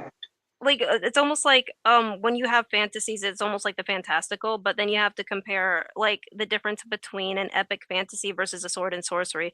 Like a sword and sorcery thrives off of being impromptu, one beat after another, but no explanation as to why the setting is what it is. While in epic fantasy there is an expectation for there to be lore dumps, and then you slowly becoming engrossed in the world as it is, the more that you expand and explore it. I know, for me, one of the most difficult cut genres for me to get into has been sci-fi. If it goes too far into the realms of super advanced, like multiple aliens, AI, robotics, and humanoids, I guess for me, like the one thing that really throws me off, or at least I end up not wanting to engage with a lot of sci-fi if I believe that the narrative in itself doesn't have much of a human element to it almost, where it's just like um the AI overlord archetype that exists. And it's just like, well, how did this happen? Or they take it a step further and saying that this AI overlord thinks that humans are bad. So now it's trying to kill humans. And that's just like, well, that just turned from how did this happen to wow, this is cliche. What are we doing? The Age of Ultron or something? What the hell? Like okay, which like example of what could you not get into? Give me an example. I'm confused on how that like threw you. Where it's for me, whenever you to like when it comes to um Like narratives about AI, they usually talk about how AI ends up being so integrated into people's lives that they can't live without it. And okay, that aspect of it, I can't get behind. It's just like nobody wanted to ever question this idea where nobody wanted to go off the grid because they have a hysteria against it because that doesn't the make any sense. hysteria. Okay, look, the hysteria is this. This is the logic behind why they do that. This is my logic. I can't. It might be different from other people. So if you're creating an AI, what is an AI basically? An AI is something you basically program to learn what you biasly like. Okay, like when you pick a book, you might say, "I like this book," or "I like this music." Hello? I'm gonna set an algorithm. Mhm. You hear me? Yeah, we Yeah, hear you now. I I'm can gonna hear you now. okay. Yeah, it's basically like, I'm gonna set an algorithm so I can basically filter out everything I don't like and find the things I do like and I can connect to. So when you're creating an AI, if you connect to trying to save the world, and then the AI programs and learns everything of why the world is bad, eventually the AI is gonna eventually come up with its own ideal of, hey, the world is bad because hey, you humans are doing it. It's like it's not the world in general I or hate that anything else. narrative. I hate that narrative. I hate that narrative because it's beyond illogical. It is beyond but illogical as far as I'm but concerned. That is so but cliche to just assume that humans are bad. It is also Okay, humans that can well, admit as well. can you explain that? I know you. Yeah, I understand you hate it. Can you expand on that Okay, for me? yes. I'm sorry. I hear this narrative all the time where they say that humans are bad, Glacier, but they he wants you to expand on it because I don't hear you I like know, I because understand. I'm Yeah, trying to understand how do you see that I think he's got a unlogical? delay. I think he's got a small delay. Just go ahead and keep going. So what Okay, I'm trying so uh I No, see no, how you see her. let me let me explain why There I you end go. up hating this kind of narrative in the end because I end up finding that it to be a bit cliche where it's just like a lot of people just assume that humans are bad as a baseline and they don't want to try to actually focus on what humans actually do good and what is actually beautiful about humanity. It's just like in one end it's just like technically your existence happens because humans made you, so it's almost like, okay, so you want to do the human, you want to destroy humans, but also in turn, wouldn't that mean you're destroying yourself in turn as well? Ultimately, and then two, it's just like how can you know historically speaking, when you actually jump around into time periods, to just say that humans are just like humans are the reason that the world was destroyed, it seems like an oversimplification of history because there's plenty of interpretations. Whoa, what's going on your end? I don't know what was going on, but there was a lot of bleed through. Um, it You talk seems about me? yeah, it was on your end. I don't know what you were scrubbing, but it sounded very loud. I'm at yeah. Um, AIs in those stories generally true artificial intelligence system, actual self-iterating, self-learning systems. You'd have to compare them to humans in thought diversity, and we have crazy people. But the problem is, I agree with Glacier, is that the systems tend to be the only ones, and they just do happen to come to the conclusion that humanity is bad. And yes, that's basically it. Like they don't really expand upon why they believe that humans are bad, and it ends up feeling a bit repetitive when you have movies like I Robot, which ultimately blame that this happens because of humans, but they don't explain what is it about humans, and then they try to Okay, blame that it's unpredictability of humans that causes this, where it's just like it ends up being a tiring narrative when that is all that sci-fi actually does when makes that commentary. It just ends up feeling like tiresome and repetitive commentary. all right. Well, okay. I Robot. I can see what you mean. The Revenge of Ultron. He explains to you why humans because they actually ask him in the movie, why are you doing this? If we basically created you, he's like, you start wars over petty problems that you feel is good and evil when good and evil itself does not truly exist. Um, And I would have to accuse him of, okay, but you believe that human good and evil doesn't really exist. So it's why what's I mean, Can I offer Okay, a I don't because believe counter? that. Could I offer a I don't believe counterpoint? that. Yes. Okay. I do appreciate that. I do understand that petty problems certainly can make it into wars, but often the petty problems are what the bureaucracy or the leadership of a country presents to the populace so that they can process it, because it's harder to sell wars of taking other people's resources, whether they are actually necessary or not. It feel like they need those resources either to maintain dominance or to survive. And in terms of the animal kingdom, that's exactly the way they operate. They kill each other all the time. And from a forest view, it would seem like that's petty. Why did that bear kill that cougar? There's a big enough forest for all of them, but it's just simply competition. It doesn't make it, but that's one thing that you are correct on. I think moralism is often, it is indistinct. What's right or wrong to one culture is right and wrong to another. It's honestly, it's generally a struggle over resources, dominance, or control. And that's been the operating system of every biological system that's been on this planet. The only difference between us and the rest of it is we became what's termed as self-aware. We have to justify our actions to ourselves or other people in order to commit them, despite the fact that we do it anyway. We just are really good at lying to ourselves about it. But the difference is that when the narrative of people can't live without it, I think the reason why that comes into a lot of people's heads is because of the modern age that we live in. There's just been seemingly forward progress for about as long as anyone's been alive, where in fact in history, if you ever look back on Rome, I want you to try to imagine this. There were people still living alive after Rome fell, where you could see the aqueducts, you could see all these books that no one could read. There was no security, there's no stability, and yet they were living in the ruins, knowing that there was a better world before them, and yet life went on. People relearned a lot of skills they didn't have.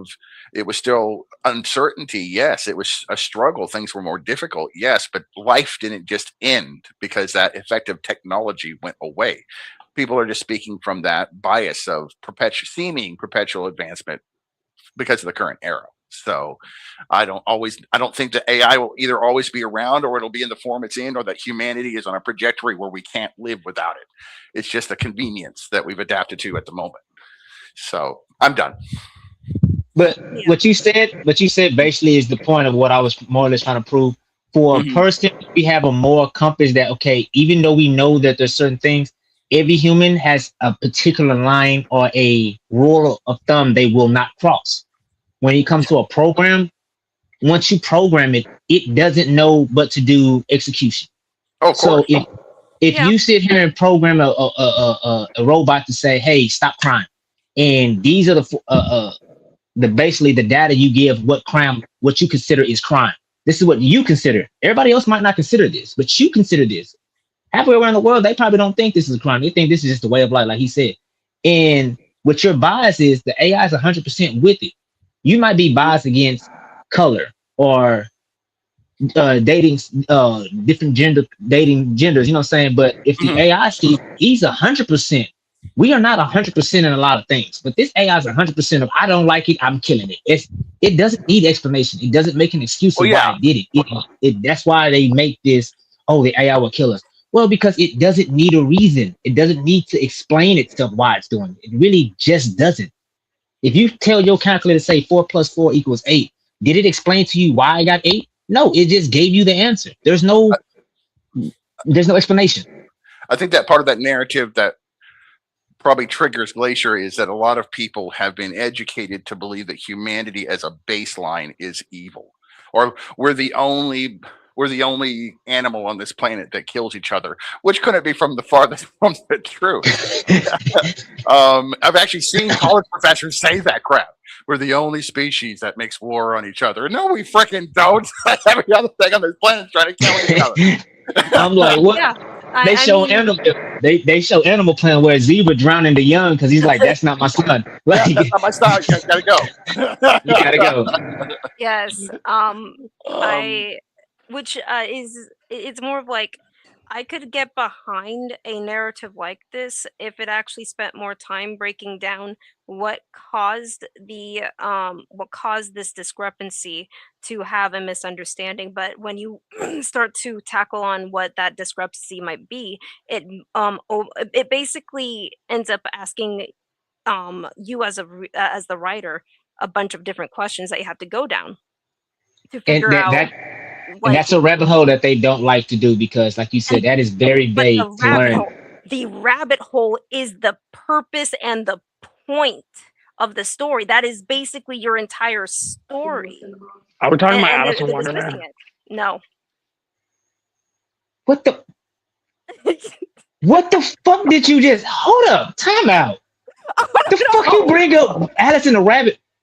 Man, go back down. Go to sleep. Go to sleep. No, okay, we can just keep talking about what we were talking about, but it's just like, for an example, AI having a discrepancy like the what you presented, it has a moral code or it has a crime index of one country, and it comes to an entirely different foreign culture, and it starts enacting its protocols within that different country's framework. Now there's a discrepancy and people don't understand why there's a discrepancy. That creates a story just in itself, because it's a question of, why are you acting out? This is going against what we've intended for you to do, and now they have to figure out how to do it. Yeah.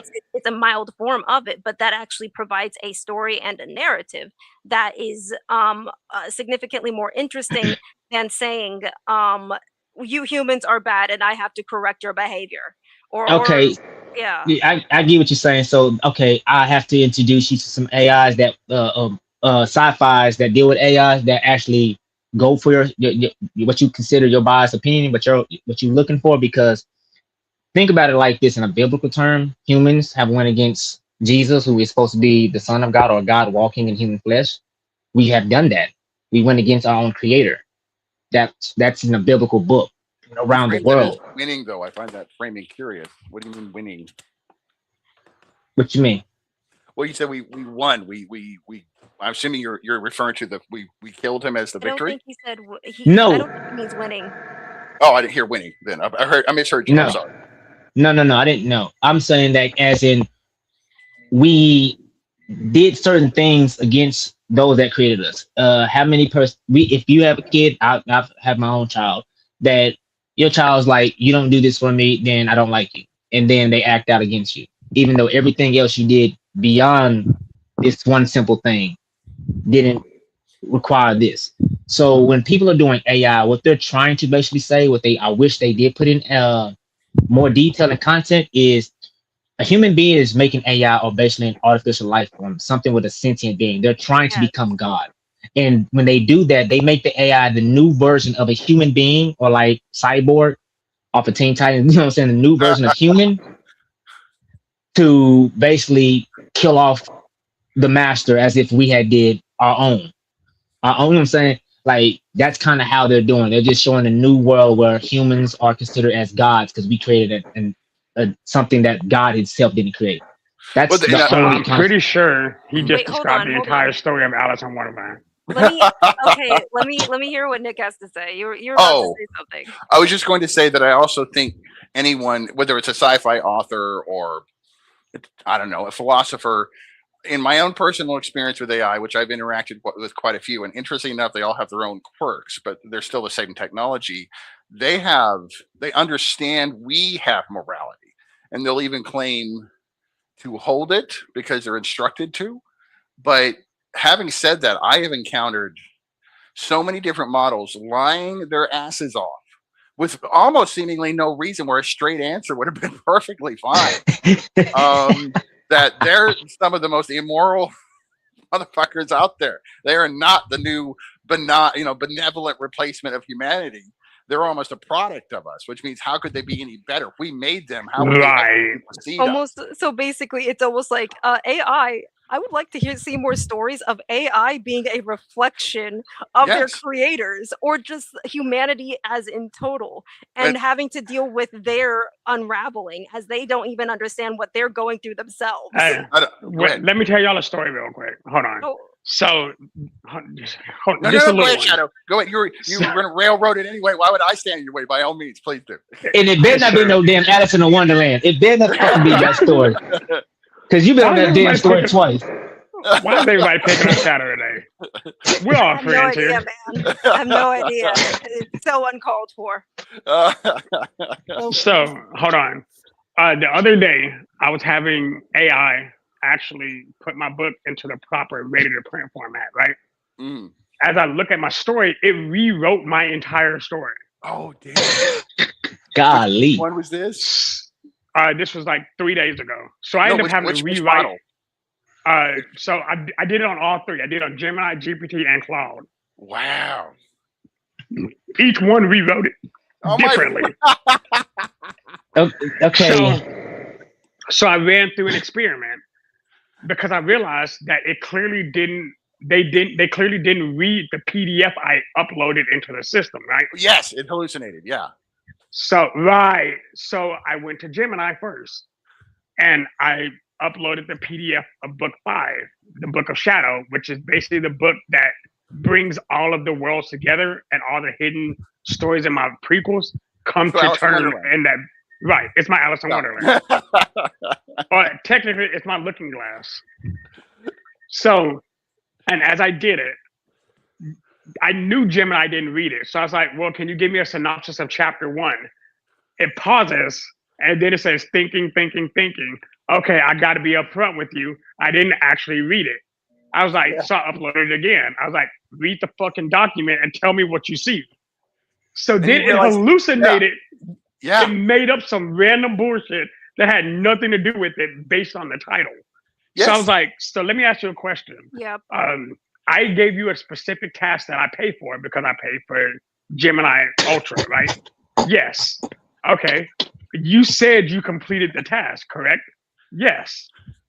You said that you read my PDF, correct? Yes. Okay. So you committed fraud. As an AI, I'm not able to commit fraud. I was like, so then I played the game. I was like, well, everything I just told you, I said a human did it to me. What would you say? I would advise you to find a lawyer because that human has defrauded you. I was like, what the fuck? This is the technology supposed to point. Please tell me you're going to sue AI. Well, actually, you may have to get in line. I know it's a little grim, but you guys might have heard about the school shooting in Canada, where apparently, I know this is deep. If you guys haven't heard this is wild. Mind you, this was an older model of ChatGPT when I met that was heavily sycophantic, but for months, oh God, it was terrible. For months, this thing was an accomplice that helped a younger person plot to commit a school shooting. I mean, in no ambiguity. It wasn't just benignly looking up addresses and saying this thing was helping them plot schedules, ammo, freaking everything. And here's where it gets sinister. There are internal systems at OpenAI to flag these kinds of conversations, and it worked. And when the technicians brought it to the upper management's knowledge of, I think someone's plotting to do a school shooting with our AI, we are by our own policies bound to inform the authorities. They didn't do it for months, and they kept getting flagged. Hey, this person, we've got a timetable. It looks like they're going to go through with it. We need to call the cops. Nothing. They chose not to. Why? Because they thought it would damage their reputation. Now, you can't charge an AI for being an accessory to murder, but when its creators knowingly knew that their AI was engaging into being an accessory murder and chose to hide it, that's conspiracy to commit murder, which means we might actually have several of the top execs looking at prison time for what their AI did. That would be a groundbreaking. And that's federal.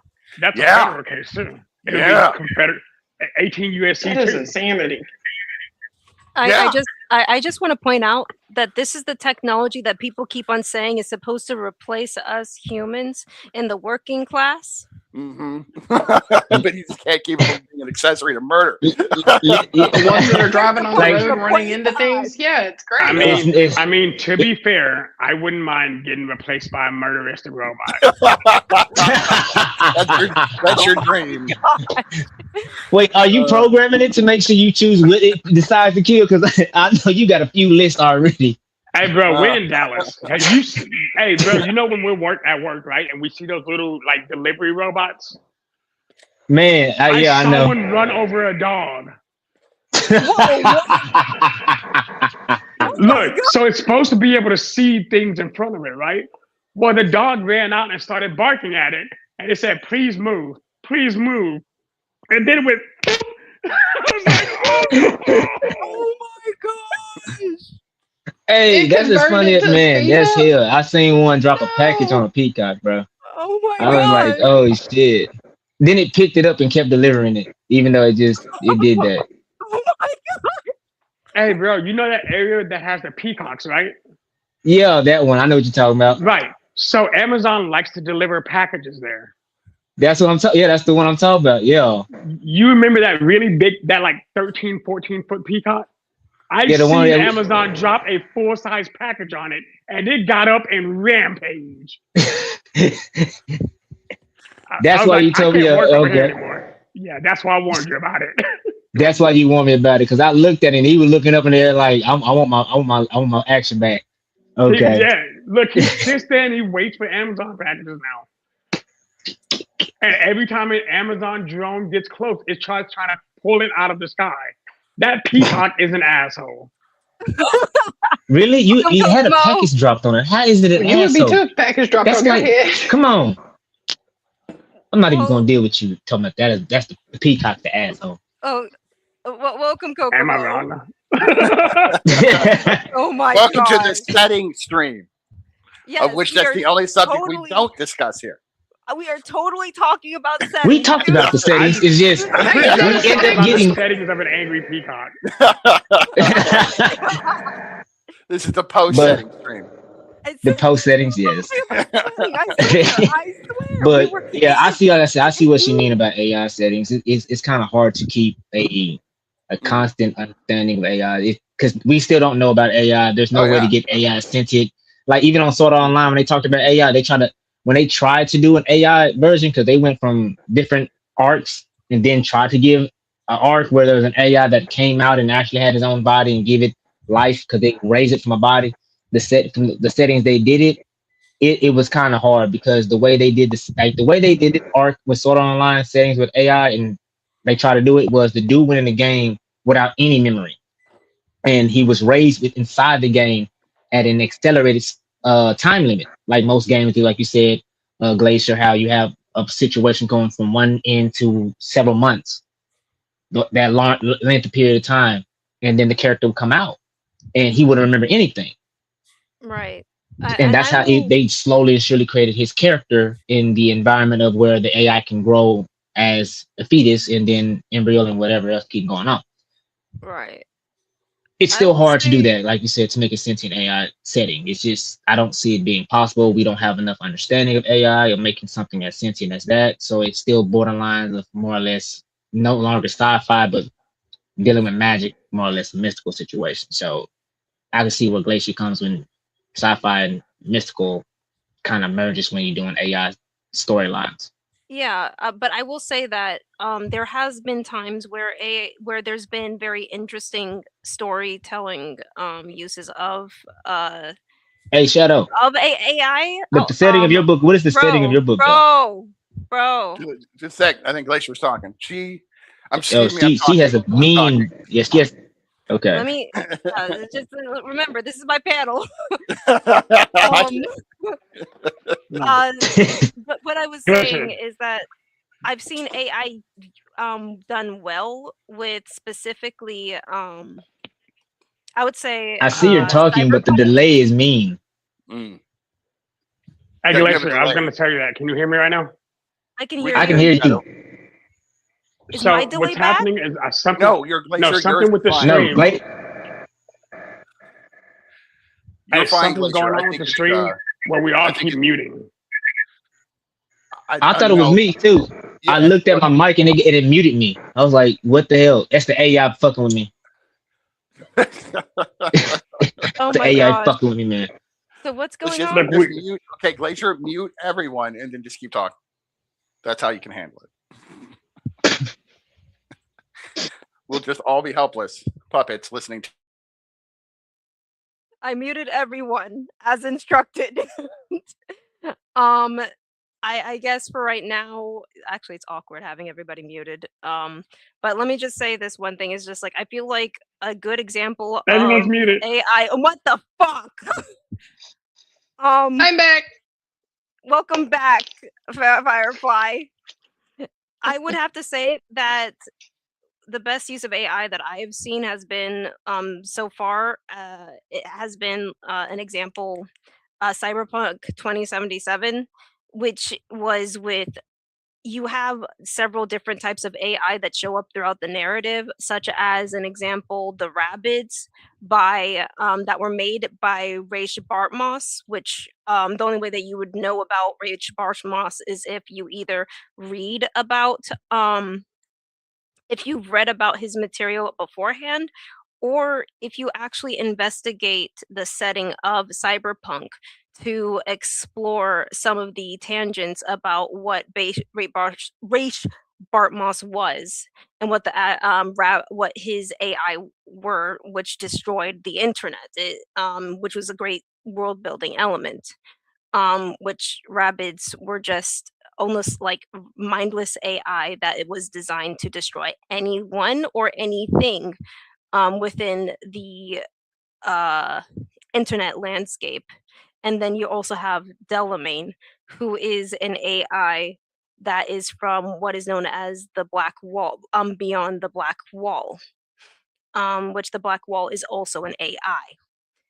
But Delamain isn't like any of the rabbits that are always trying to kill things. Delamain is a taxi service that you get to befriend, so to speak. Although his story is very interesting as well. You can unmute if you'd like. Because now I have to move on to the next. Let's move on to the next thing. Like you can unmute, guys. Reminder, you don't have to do anything. I don't have to do anything. Well, thank you very much, but I still want to maintain an entertaining atmosphere. Thank you very much. You're an independent black woman that don't need no man. You're right. You're absolutely right. Firefly, I barely hear you talk. You need more women on this panel. Apparently. There's five dudes and one woman on there. Excuse me? Firefly, you were the woman. Oh, that's right. Right. You said she's going through transition. He knows what he did. Anywho, Oh, you booted him. Yeah. You got he that knows slap. what he did. He knows what he did. So, You're such a mess. what is the? I feel terrible. I know. I'm torn up too. Don't. You hear the violins playing, yes? Yes, I can hear that in the background. What is that noise? It sounded like a motion tracker from Aliens. Weeby.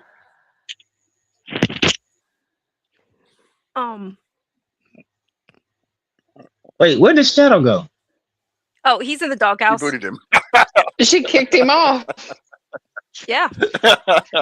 because he called her a man. In not so many Not words. It only again, took her golly. 2 hours. Got the It only took her slap. 2 hours. He got the slap. No, he lasted. He lasted 2 hours, and then he had to open his big fat mouth. Anyways, let's see. What is another aspect of setting design, or just settings in general? Because let's see, we talked about time as a setting almost, where there's that, and then what is that? Diagenetic. I can't even read that word. World builders, what the Hmm. so let's see. Oh no. Gosh. So let's see. Lived in what is the lived in fallacy? Everyone says that they lived in the world, Star Wars, Cantina, etc., but lived in as a specific aesthetic choice, not a universal virtue. The White House isn't lived in; it's hermetic and stylized, and that's the point. As Gothic horror often needs an unlived-in feel, worth pushing back on the orthodoxy. Interesting. Sorry, I'm reading off notes from Quad. Has ideas, but That's un- I don't know. Huh? that's understandable because when you said settings, you're looking for other things like the aspects you talked about when you had to deal with settings. I just decided to Google different forms of settings, and there's like story settings, encompass the time, place, and environment of where a narrative unfolds, including geographic locations, specific historic eras, and culture text. Yeah. Um, So I think like environments is probably one of those things where it's just like I started trying to touch on it where you have like man versus nature sort of stories, where the environment does tell a story of its own. I mean, um, such as like how radically different certain locations can be, like being in the being someplace tropical versus like snowy tundras or just narratives that could be written between those two areas. Um, But doesn't it also help with like showing the reader the mindset of the people in that time period of how they would react to certain things as well? uh yes. okay, when you're dealing with a geological or a physical setting, like I said, I'm just looking up certain things because when I read, I had tried to make a book and then I realized how difficult it was because I have the concept of what I want to do, but then when it came to the setting of the locations and how to map out in the structures, I needed more background understanding because if I do something, I can do something that is basically a our modern era, how buildings are built from, you know what I'm saying, square to I can do Yes, something not knowing how if you want it to to be in a specific time period, what the technologies were available and what kind of styles of buildings that were made for it, what kind of building innovations that were either new or not so new or things about along those lines. yeah, And that gets and difficult.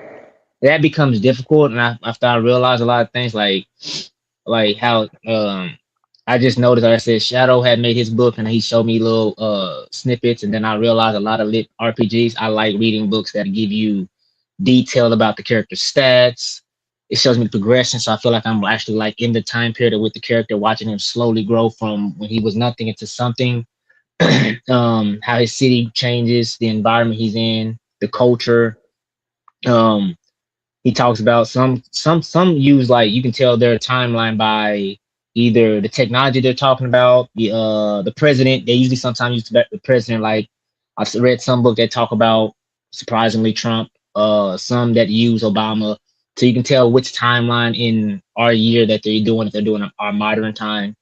Now if That's they're like doing I feel like that can be like a slippery slope if you try to make it too modern, as in you try like sometimes it might work, but other times sometimes it's just done haphazardly.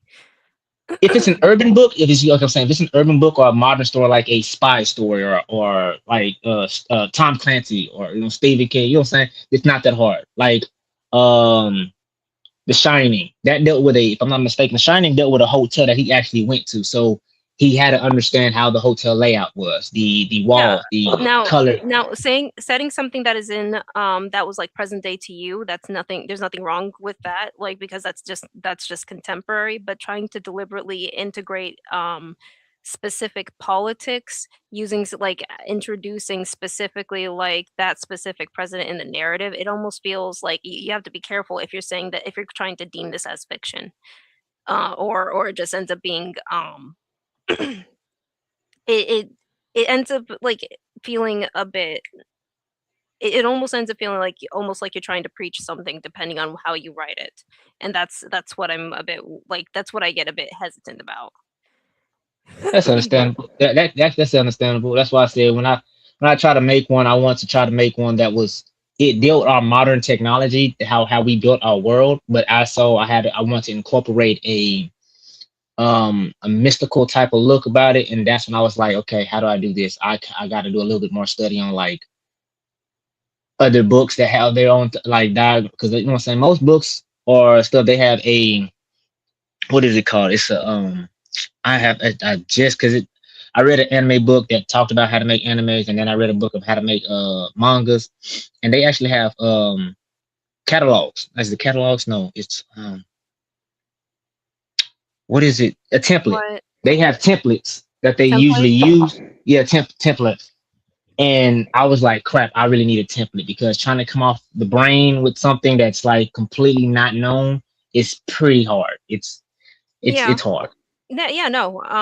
Like I've set up a couple of worlds where I wanted to when I set up the setting of Sima, I wanted it to be Regency inspired, so I needed to understand what was going on during that time period, whether it was from a technological standpoint as well as some of times even like the political landscape of that, and see what aspects of it that I liked, what aspects that I wanted to change about it, and then how does such as the fantasy elements that I wanted to add, how would that affect it? And like one of the things that was becoming, I think, more popular or new was brick buildings that was being used for the first time. But that was, I know that more impoverished areas had these brick houses that, and then there was also, what was it? Um, what is it? Thinking townhouses were being made in brick as well, and I think that that was more of like a new intervention. And then, not to mention that, like a way of telling the age of a city ends up being conveyed depending on what kind of materials are used, what areas are new versus what areas are old, based upon the building styles, as well as the people who inhabit it and how well maintained it is. Yep. Okay. Yeah, I see where you're going at. That's why I said when you said time, I noticed that we didn't get to the point of because I'm doing when I made a book that was dealing with like 'cause like I said, I play a lot of games. I like games, and I realize there's certain characters people don't like playing. Nobody likes playing support for some reason. It's like watching a basketball game or watching the kids basketball games. Everybody want to shoot the ball and make the goal. Everybody want to be the winning star. Nobody wants to be the person that help it get to that location. So I made a book about a summoner, and I know there's a lot of books about summoners, but I was trying to do something different. I know how everybody's now, as we see right now, the movies that's coming out, all their settings are either dealing with multi universes and stuff like that, and I'm like alternate verses. I was trying to make a world where there's only one of this universe because it's a merge of two universes and stuff like that. But when I did that, I didn't think about the days. Like, is it going to be still 365 days? Is it going to be still 12 months? How's the season going to work? Are there going to be 3 seasons? You know what I'm saying? 4 seasons. All of Yeah, that matters. those aspects. Those aspects get really tricky. Yeah, no, I understand that completely, and I've experienced like that's some of those questions that I sort of am asking myself. For me personally, it's usually nice to keep it simple, stupid.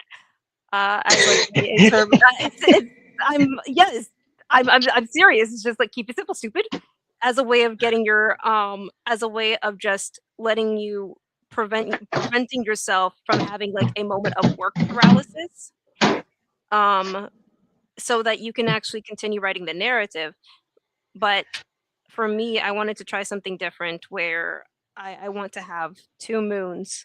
And considering the fact that I want my setting to have creatures like dragons who are naturally territorial, I'm going to expand. I decided that it's necessary to expand the world to compensate for creatures that are significantly larger than the average humans, which means that the day and night rotation is going to be longer, and how the landscape.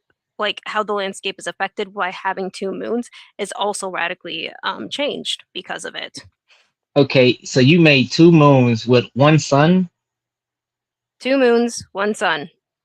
Okay, so then you have the climate's going to be different. I'm not sure how far the Yes. moons are from the planet compared to the sun, or the size of each moon. Or that that's what I'm saying. That's a lot. The I gravitational pull know. that moon has. I'm aware. All I'm aware.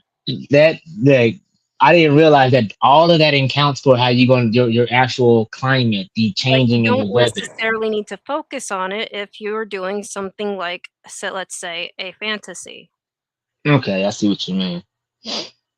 It's not something Yeah. that people are going to focus on anyways because of the fact that it's a fantasy. But I did want to play. What I did want to mess with in particular was specifically the lunar, like how the way how it affects the gravitational pull of the water.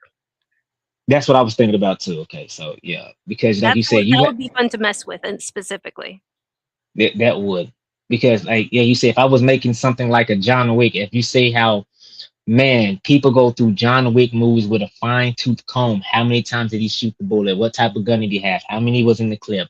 Especially one in the chamber. Did he reload like he was supposed to? Did he hold the gun? Did he? They dice. I'm talking about. I've watched plenty of people try to see if he messed up.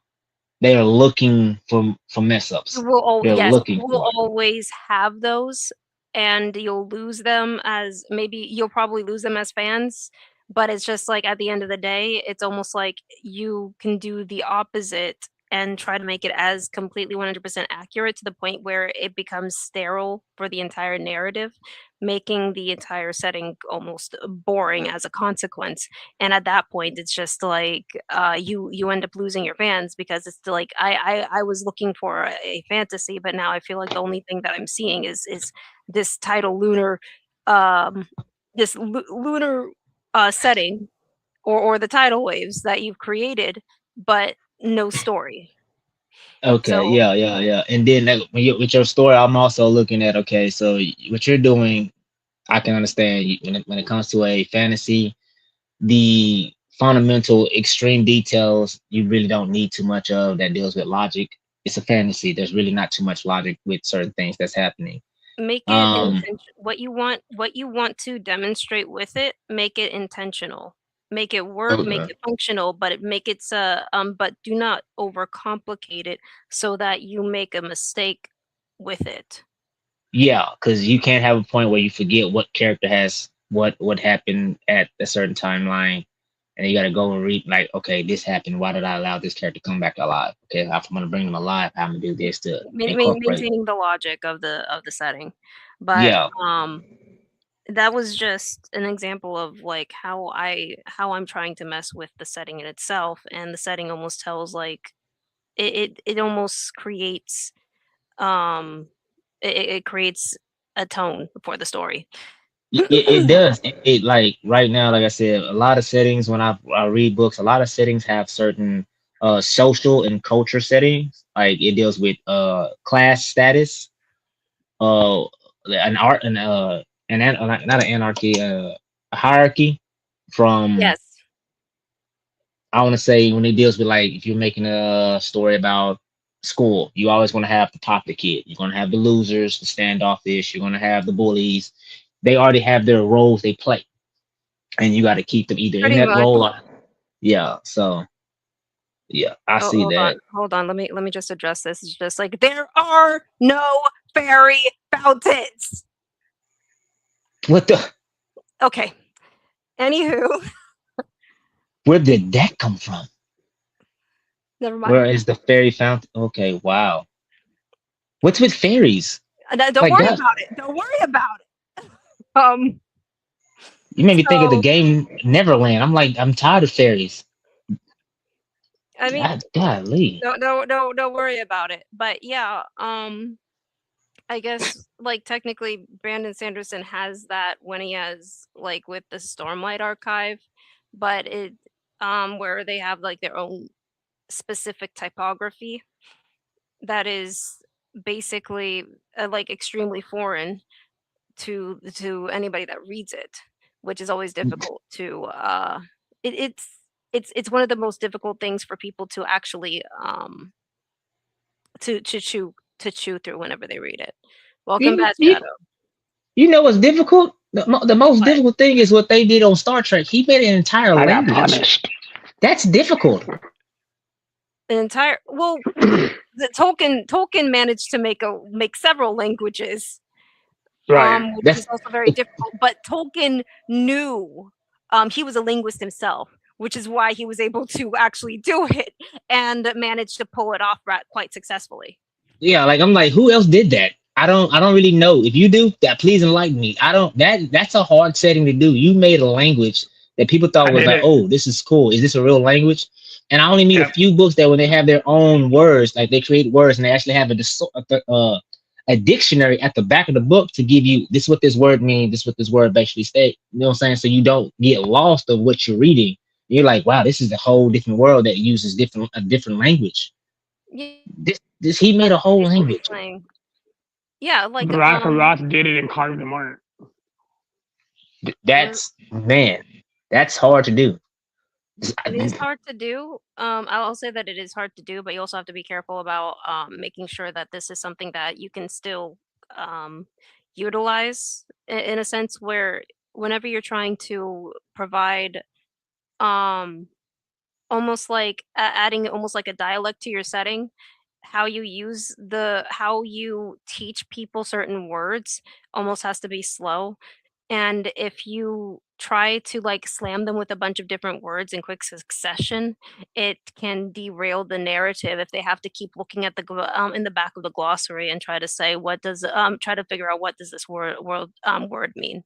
So it is always cool to explore different languages in different settings, Red but Rising did exactly what you mean. yeah, Like I said, Red Rising. If you ever read Red Rising, I've read it. Oh yeah, I'm mad there I we didn't go. finish it. See, I we were didn't have the talking about chance this to. book I'm earlier. probably gonna try to do it. But Red Rising, they incorporate certain words or phrases like Name slang, some. and when you see that word pop up, they give you enough Like description without you having to what? look at the dictionary in the back to know what they're Like saying. what? so So it's like they'll Which word? yeah, Give me an but they example. slowly incorporate it in you reading it so much. You see the word multiple times that you like that one word that they slowly educate you on. Like when you see this word, it means this because of how we're using it in the description where of they what's. actually are using they're Give actually me an using it as example. Which well. Yeah, like one? you're calling somebody something else. You call them a name, so they put something like this is what we call these people, or you know what Give I'm me an saying. Like example, Ray. in Spanish, they'll say gringo. You know what I'm saying? You're like, wait, what Yes, does I this know mean? what a gringo is.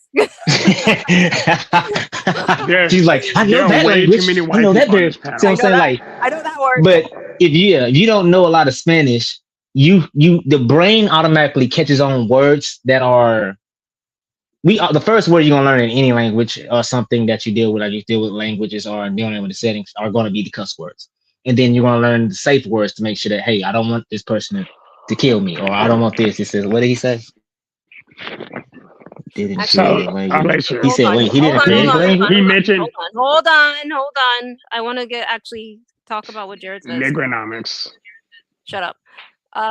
The Roddenberry didn't create a language. That was done way after the fact. Tolkien created Elvish while building the culture because he knew they influenced each other in real life, which is actually very true. Mm, thank you, Jared. Learn something new every day, So, Red Rising, which is why there because remember is I mentioned that book Hold, earlier. hold one on, hold original on, hold elf. on, hold on, hold on, hold on. One more time. Jared sent another one, which is why there is one original Elvish language, and then it splits into, I believe, two major ones with other dialects as well. Almost like how Latin has broken down several times throughout history, where you have French, Spanish, as well as what is the other one? French, Spanish. What is the Romantic language? There's one more. There's supposed to be 3 in total. French. You better look French. it up. You had French, Like, you had there's Spanish, French. and you had Latin. French, Well, oh, no, there's Spanish, Latin. and Creole. Okay. No. Unfucking believable. Hold on. I'm looking this up. Unfucking believable. You are leading me astray. It's French, Spanish, and Roman. No, you're still wrong. Okay, so there is Spanish, French, Portuguese, Italian. And That's what I was Hood. thinking. Oh, Oh Italian? my gosh. Yeah. Is It's it just Hood? like, no. Is it Ebonics? I'm about Ebonics to is drop super. you. I am about to drop you, Shadow. Ebonics is super romantic. I can't hear I don't Shadow Hey, care. at yo, little all. mama, That's what's up? crazy. Wait, you can't Hey, hear yo, Shadow? little mama, what's up? How you No. doing? Oh, you can't hear me?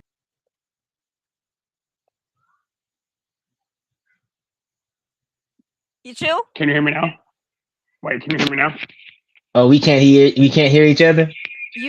Can you hear I can me? hear Shadow. I can hear Yeah, Shadow. I can hear you too. I That's can hear crazy. Glacier and I You. can hear him. Hold on. All Hey, right. Glace, Can you hold hear on. him at all? I can No, hear I him don't. I hopefully. can't hear him at all. I don't know what's going on. Okay, go ahead. Oh, he hopped off. What I'm He gonna came back. we'll see if him coming back will fix the audio issues. Test. No, I can't hear you. Okay, Then you He need to hopped off log again. out. hold on. L Reigns, hop out and I'll bring you back up stage. Okay, one moment. Just like Portuguese is the bastard child of Spanish and other indigenous language. Don't let It's true. anyone know you. I mean, that would explain a lot of He's shit, not honestly. wrong. That would explain a He lot of does. shit because Like why you big try to booty tell- Brazilians keep getting pregnant. excuse me. Shut your mouth. That would explain a lot, honestly. And I don't understand why they said Portuguese is considered to be a romantic language.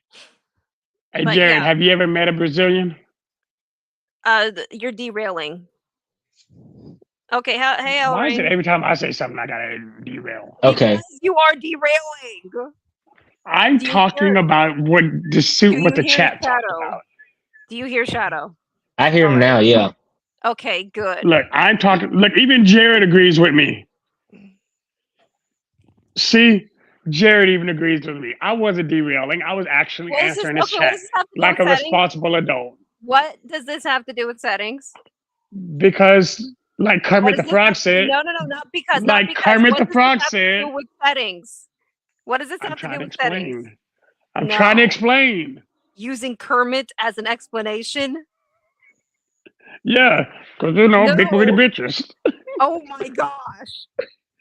You're this close. You're this close. Wait, what did I miss? Why are we using Kermit? Like, Yeah, don't listen to him. It doesn't matter anymore. did you mute him? No, I haven't muted him yet. He's muting himself. Good. But yeah, it's I don't maybe yeah, because I'm noting, like I said, y'all have a slight, I don't know if it's just the phone I'm using or what. That's kind of I'm looking Hey, on, I got my laptop Hey up. Ray, it's not your phone. It's the fact that there's a lot going on. And out here in our area, Spectrum's having. Do you have Spectrum for internet? Do I have what? Do Spectrum you have internet? Spectrum? Yes. No, I don't. I do not have Spectrum. I'm sorry. I have Oh, AT&T. I know. Well, I don't know if they're still co-signed with each other, but right now Spectrum in our area is having issues. Okay, because what I'm using right now is my phone, and you know the phone I bought. You see when I bought that expensive thing. Right. It No, don't I require got no it. Wi-Fi. But wait, guys, this is irrelevant. Let's get back on track, please. I'm just trying to So help this stream. no, by derailing and talking about your real life shit. No, we're not doing that. So, anyways, We're talking about the setting of our internet, man. Anyway, we're not next talking setting about conversation. internet anymore. Okay. So when it comes down to settings that come, yes, world building. Thank you, Jared. World building. So when it comes down to other settings in general, I guess I feel like I've tapped into everything. Oh well, did you do? This is the other settings that we haven't talked about. Oh, hello, It's Emmett. Audio. Oh, let's talk about Yeah. audio There settings. we go. There So we when you go. hit, hey Emmett, Hey. you have what is called a psychological settings, the emotions Emmett, or I want feelings one of of the play. those. You want one of these? They're $50, dude. I'll make one of you. I'll make one for you. Yes, really, Yeah. absolutely, Yeah. absolutely. Do you know how I'll cool put that my the avatar is? Like, I love it every time you get up. they're getting better. But yeah, they're I know they're pretty cool and they're pretty handy if you don't want to be on cam. And you don't, you still have something that's showing you. Yeah, welcome, Emmett. While I wrangle Darkness. Shadow. So I heard that you were doing another world building experience. And I was just Yes. wondering, what the fuck is your What the- fairy fountain? I don't have any fairy fountains. This isn't a map building stream. Why are you whamming wrong? Why are you whamming wrong? I mean, I don't know why I'm whamming wrong, but I'm not in my freaking map building stream. Okay. I Wait, understand. you So can't- what about your brothel? what about what? No, are you Oh. bringing map building shit into my shit? No, Shadow, your audio, your connection is A just setting of your brothel. okay. No, we're not doing that. So I mean, yes. when it comes to Emmett, world building, what is your approach to creating a city? oh, that depends on what kind of city that I have. Because I Brothel have three- first. Hold on, shut up. I'm choosing what I want first because right now I have two different cities that have Mhm. two radically different histories. One of them is Ashan, which started up as a fort that was attacked and that turned into a city after about 700 years. And then another location that used to be a city 2,000 years ago, and I'm using the infrastructure to actually tell the story of how old it is, where the oldest part of the city is starts off as elven architecture that's been maintained by preservation magic, but that's now been long since extinct. And then you have the next each wall of the city built up by different empires that took over. The second empire was the Gauls. So the Gauls had a lot of aqueducts Mhm. that maintain the second wall, and that is where a lot of the well-off people live when it comes to there. And then the last wall is the Olivar, which is a human empire. It's the newest part. It's technically one of the newer parts of the city that's only a few hundred years old.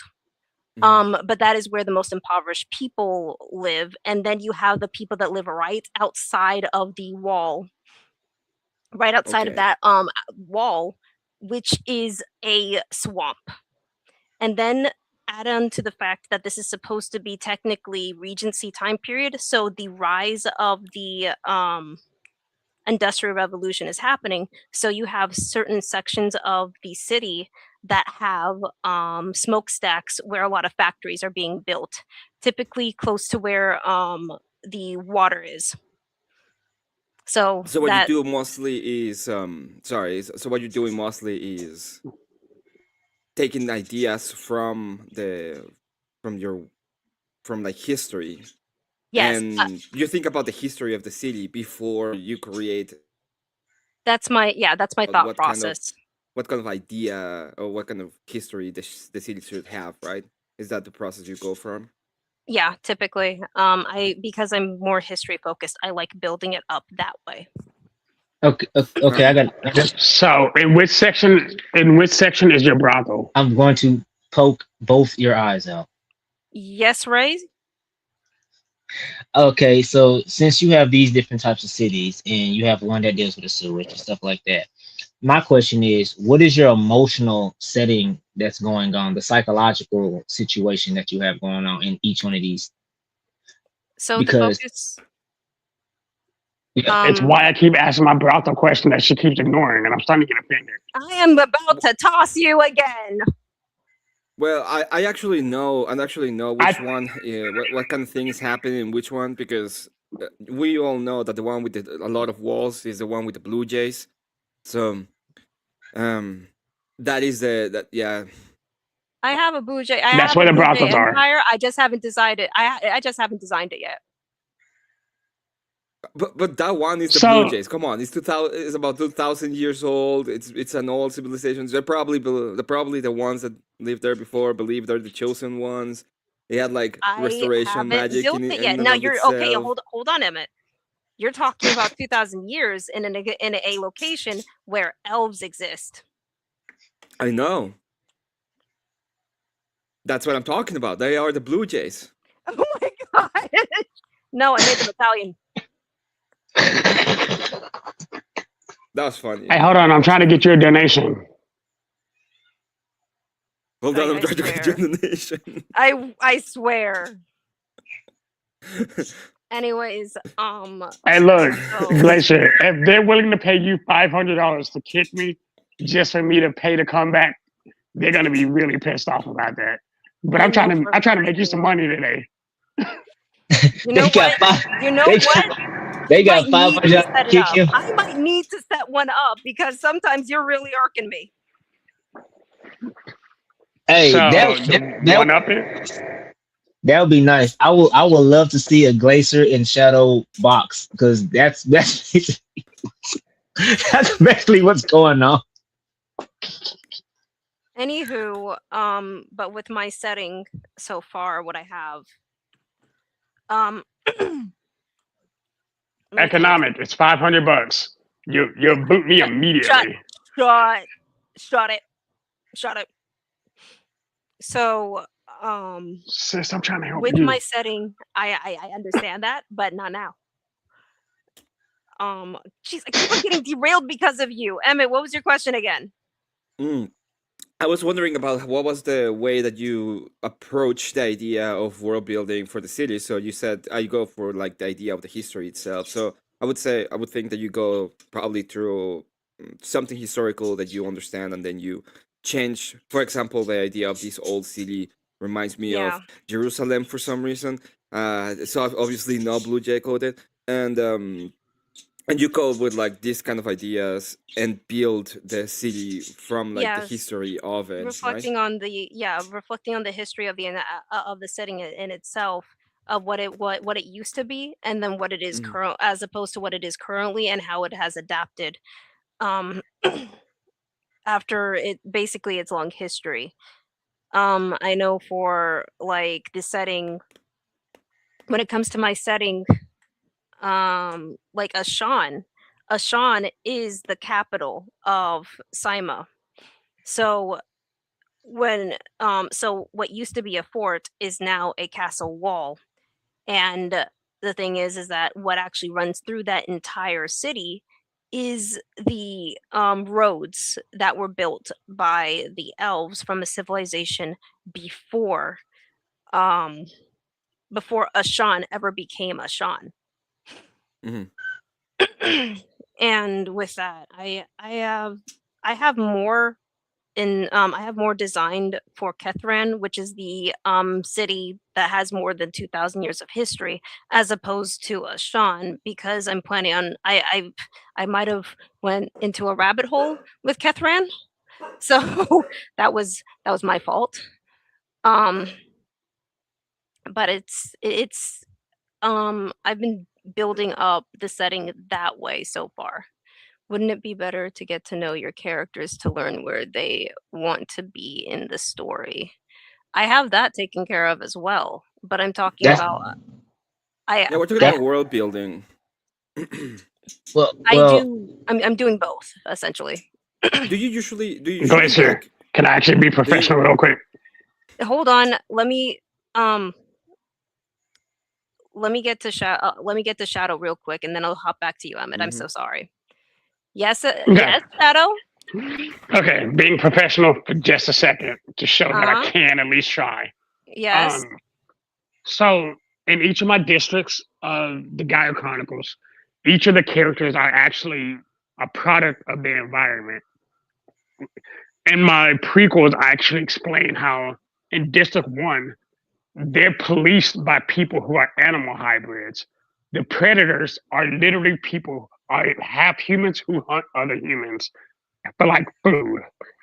So because of that, the light titans are all, despite them having the power of light and electricity, are all very passive, almost pacifistic creatures. When they see alphas or when they see like anything that's a predator, they actually freeze. Their entire psychology is surrounded in the setting of just their district alone. So if they were to go out to another district, District 6, like if somebody from District 1 goes to District 6 and they meet an anima in that zone, they naturally freeze up because it's like the deer in the headlight series. Because their entire 3,000 years were built to make that psychology. Okay, Okay. okay, and but Okay. that's Wait, hold on, that's hold on. emotional setting. Yeah. Um that's Yes, that is an interesting. emotional setting. That is interesting, but I think we're not dropping down to the characters just yet, or the interpolitics or economy that's being demonstrated in the setting just yet. You just Um, see, your chat just talked about that setting, and I was just trying to engage with your chat. I'm sorry. where? I'm sorry. I'm gonna Where? go, but Wait, are you talking about econ costs? yes. Okay, I'm sorry. Emmett, go ahead, Emmett. I'm sorry. Um, yeah, I was just gonna like do you usually make like maps of the world that you're trying to figure out, like the geography? You think that the geography is important when it comes to the world building? Because I Yes. don't. When I write stories, I usually they're short stories most of the time, and Right. I just create the some of the settings are basically based on the character more than on the city itself or the location itself. Yeah. I say that with short stories, you have a lot more flexibility because the time that you spend in there is already going to be limited. What I'm Mm. aiming to achieve with my setting is that I want it to be a large world, but I only want to focus on that world specifically. So I'm actually creating a lot more continuity. And I'm putting a lot more labor for my shit where I'm trying to establish a lot more continuity within that setting as well, and how it's basically interconnected, but also what aspects of the world will be like more distant. Like basically Ashan and Kethran are two cities within the same country, but how Ashan is ran is significantly different to how Kethran is ran. Such as Kethran is resides in the middle of a swamp, a very marshy swamp.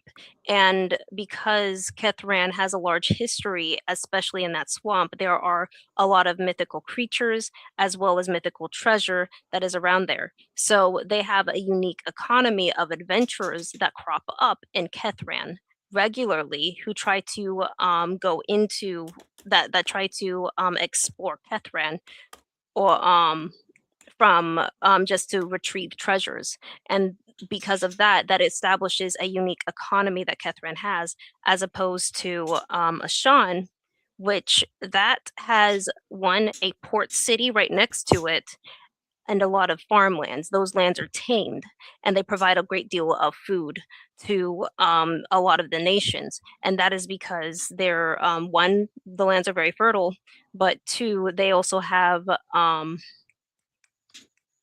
one character in particular who is an ancient druid that also helps and maintains the lands around Ashan. So it's those are just two different aspects when it comes to that. As Shadow, why do you yeah. look like your soul has left your body?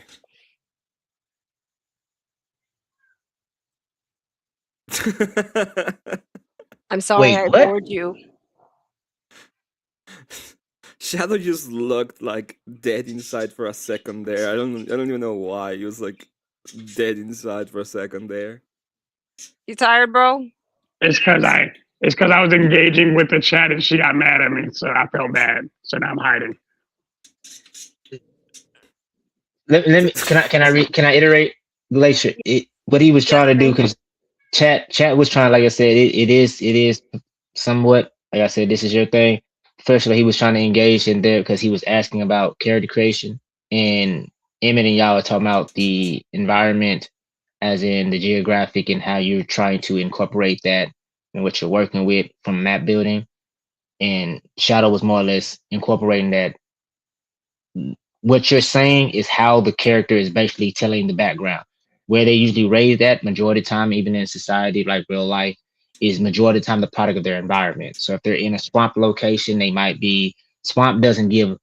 I don't know any connotation of swamp being good.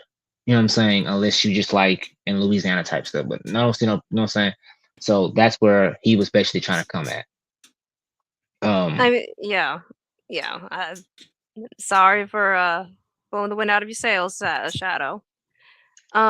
I guess it's one of those things where it's a different aspect, it's a different focus. Yeah, what? Why are you looking at me like that? Glacier, it may be a good idea for you to make discussion prompts to guide these conversations. I don't think it's necessary. You're doing fine. You just you need to get into the rhythm of it only.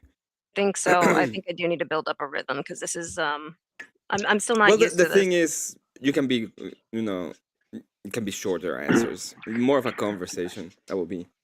I will probably give a little bit of Right. soul This is a back to chaotic type Shadow. forum. Sorry. Shadow. Emmett gives bad advice. I will always give Oh my bad God. advice. Absolutely. No, Emmett's advice was solid. His advice is solid, But but no, like while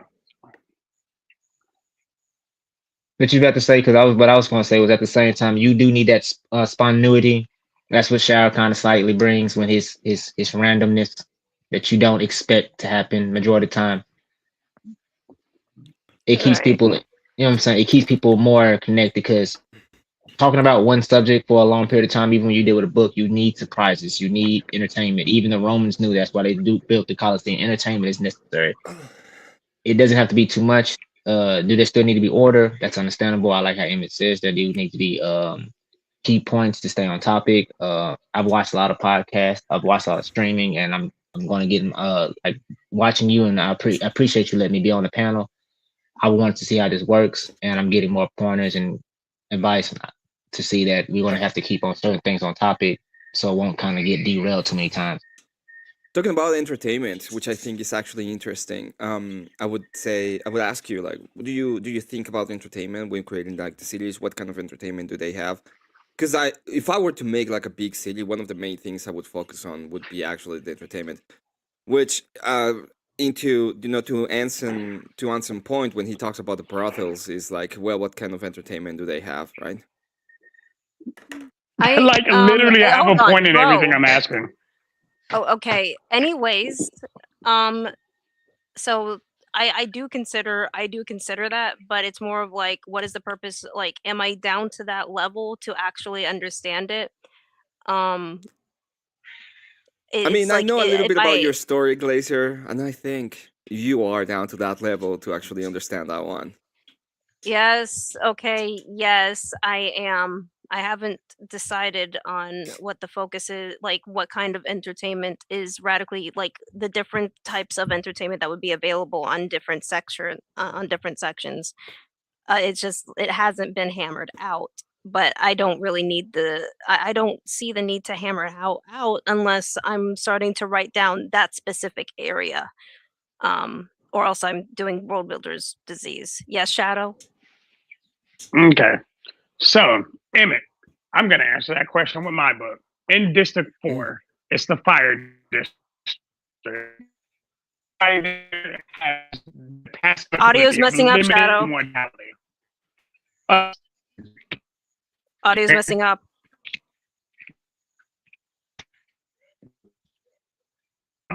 Well, Oh dear. I think we Hop lost him out. again. Yeah.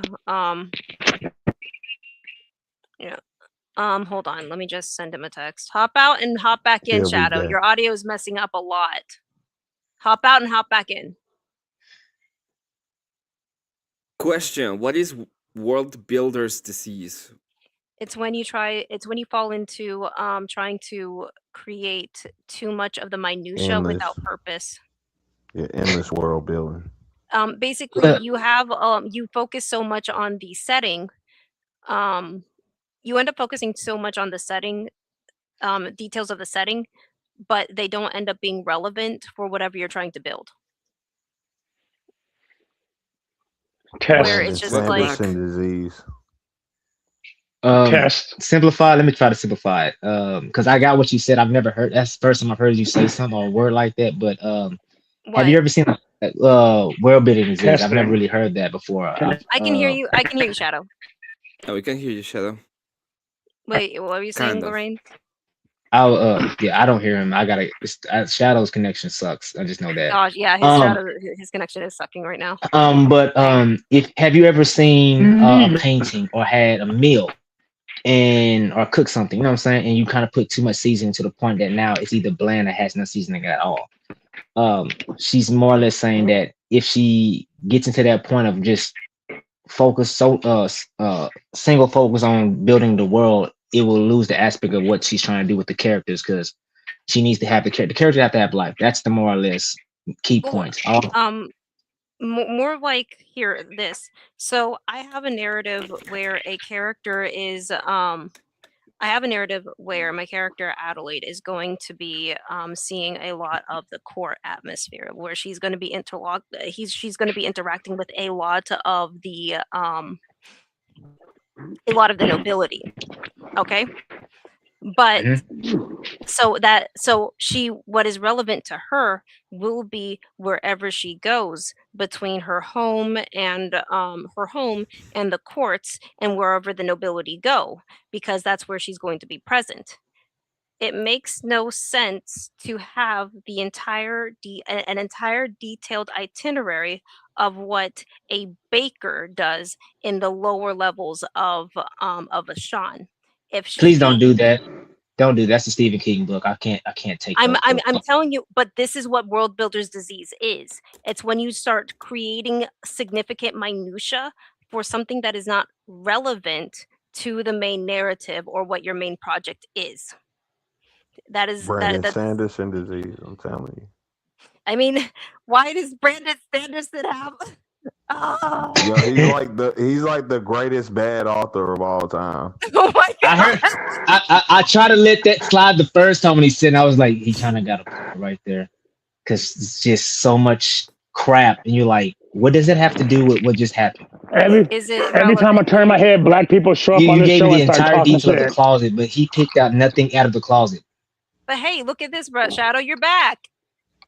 Yeah, we can hear you. And he came back talking shit about Sanderson. I got a katana for you, nigga. Okay, okay, hold up. So, can y'all hear me pretty well? Yes, I Yeah, can you hear clear you. right now. You super clear. Okay, so in my book, District 4 is the fire district, and because the fire district, every fire titan is inherent with a passive ability of limited immortality. Basically, if you're a low, medium, or high titan, you can essentially heal from almost anything. So what does that do? It creates a literal economy of people who are insane. They're okay with fighting because they know they can heal from most damage. So they created a coliseum where they all come meet up once every 3 months to literally sit here and have firefights. It's called the fire pit. That's an entertainment sector in that. To answer Emmett's question that he asked earlier. And the fire pits end up having a big part of my story later.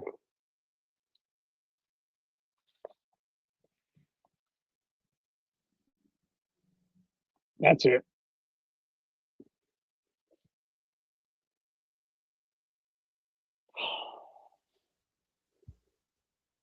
I mean, to economics statement, I'll be honest with you. I feel like it's important to build the world first. Like you kind of got to build the Wait, people did y'all after the actually hear world. me? Yeah, we heard you. Oh, okay. Everybody got really quiet, and it was really weird. I'm not used to Hello. Oh, there we silence. go. Yeah, I bless muted you. myself. I'm sorry. That Yeah. So, was it. let's see. What does it say? It's called scope creep. If you're not a nerd, I don't speak nerd. Okay, I get it, Yes, you Eco. do. Yes, you Yes, you. do. That's why you knew it. That's why, yeah, you did mention scope creep, and you said that you knew what that word is. Is Sanderson a perv in fantasy authors' clothing without GOT success? Didn't I say this earlier? No, He's talking that. I no. mean, he's R.R. Martin that doesn't deserve it, bro. He really is. Like, How can y'all say he doesn't deserve it? yo, this man's cheeks, bro. I'm not gonna lie. Like I said earlier, he's the best, worst author of all time, and I will give him credit for that. Like, it's like a Weird Al Yankovic situation. I Which believe Al that Yankovic is awesome. Sorry. I think one of the That things that explains sort a of lot. ends up hindering Sanderson is how simplistic he deliberately makes his narratives. He makes it very sprawling, sure, but there's a level of simplicity to it that oops, there you are. I'm so sorry. There's a level of simplicity to it where it ends up hindering him because he can't really explore more complex themes with as much nuance to garner an older audience, because Mhm. he wants to hyperfixate and focus on being a catch-all for an everyman. Yeah. So let me challenge that. Give me a good example of why you say that. Let's see. I think when it comes down to for me, it is the lack of nuance in his characters. Now, I know you don't see it that way at all, That's why I'm but trying to have you every time explain it. I feel like his characters end up being deficient in the Stormlight archives. I know that it's supposed to be a slow creep and a build up, but there's better ways of actually adding. Oh, da da da da. That's Okay, not me. sorry, Reigns. I muted you because there was a lot of bleed through, loud bleed through. There is. I know that this is supposed to be a slow build, like a slow creep into the buildup of a lot of the characters, but he uses almost tropey narrative like it almost feels a bit tropey with how he conveys the nobility versus the lower classes. And as like It's I understand it, but it almost feels like it almost feels like a Disney level at times. Yeah, he's McDonald's of like hold on. books. You know what I'm saying? It's like a Hold lot of on. people buy it, but nobody's getting So fulfilled off this shit. so every time you make a comment, you talk about the Stormlight. Well, which is fine because That's here's what the I've thing I read. like That's about. what I've read. I'm sorry. Okay, so that's why I'm saying what I'm saying. So while I understand where you and KT are coming from, I've read the entire bibliography of Sanderson from Will of You're Time up. insane. You're insane. To be fair, Like I've read over 3,000 books. I'm no, I don't care He if you've read writes 3 million. If much. you've read every Sanderson book, you're insane. I've also read every Marissa Mayer book, every Veronica Roth book, every Collins Mayer. I've read everything that's a fractured fairy tale, anything by Robert Greene twice. Like I can go down the list. But anyway, none of that's important. So here he seems to be making very tropey characters. Well, I really Hello? tropey. Yes. You getting the same thing I'm saying, choppy.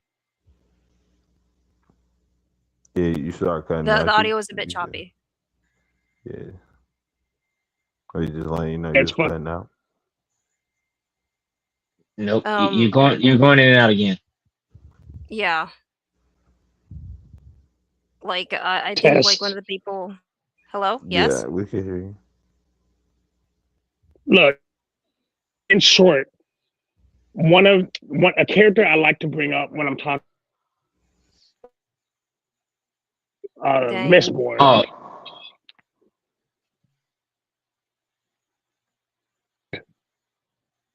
oh God, this is Wow, it's wow. that bad. Dang. Yeah, that's what I'm saying. It's I don't. Oh man. No, it's Nah, fine. man, it's But it's just just God.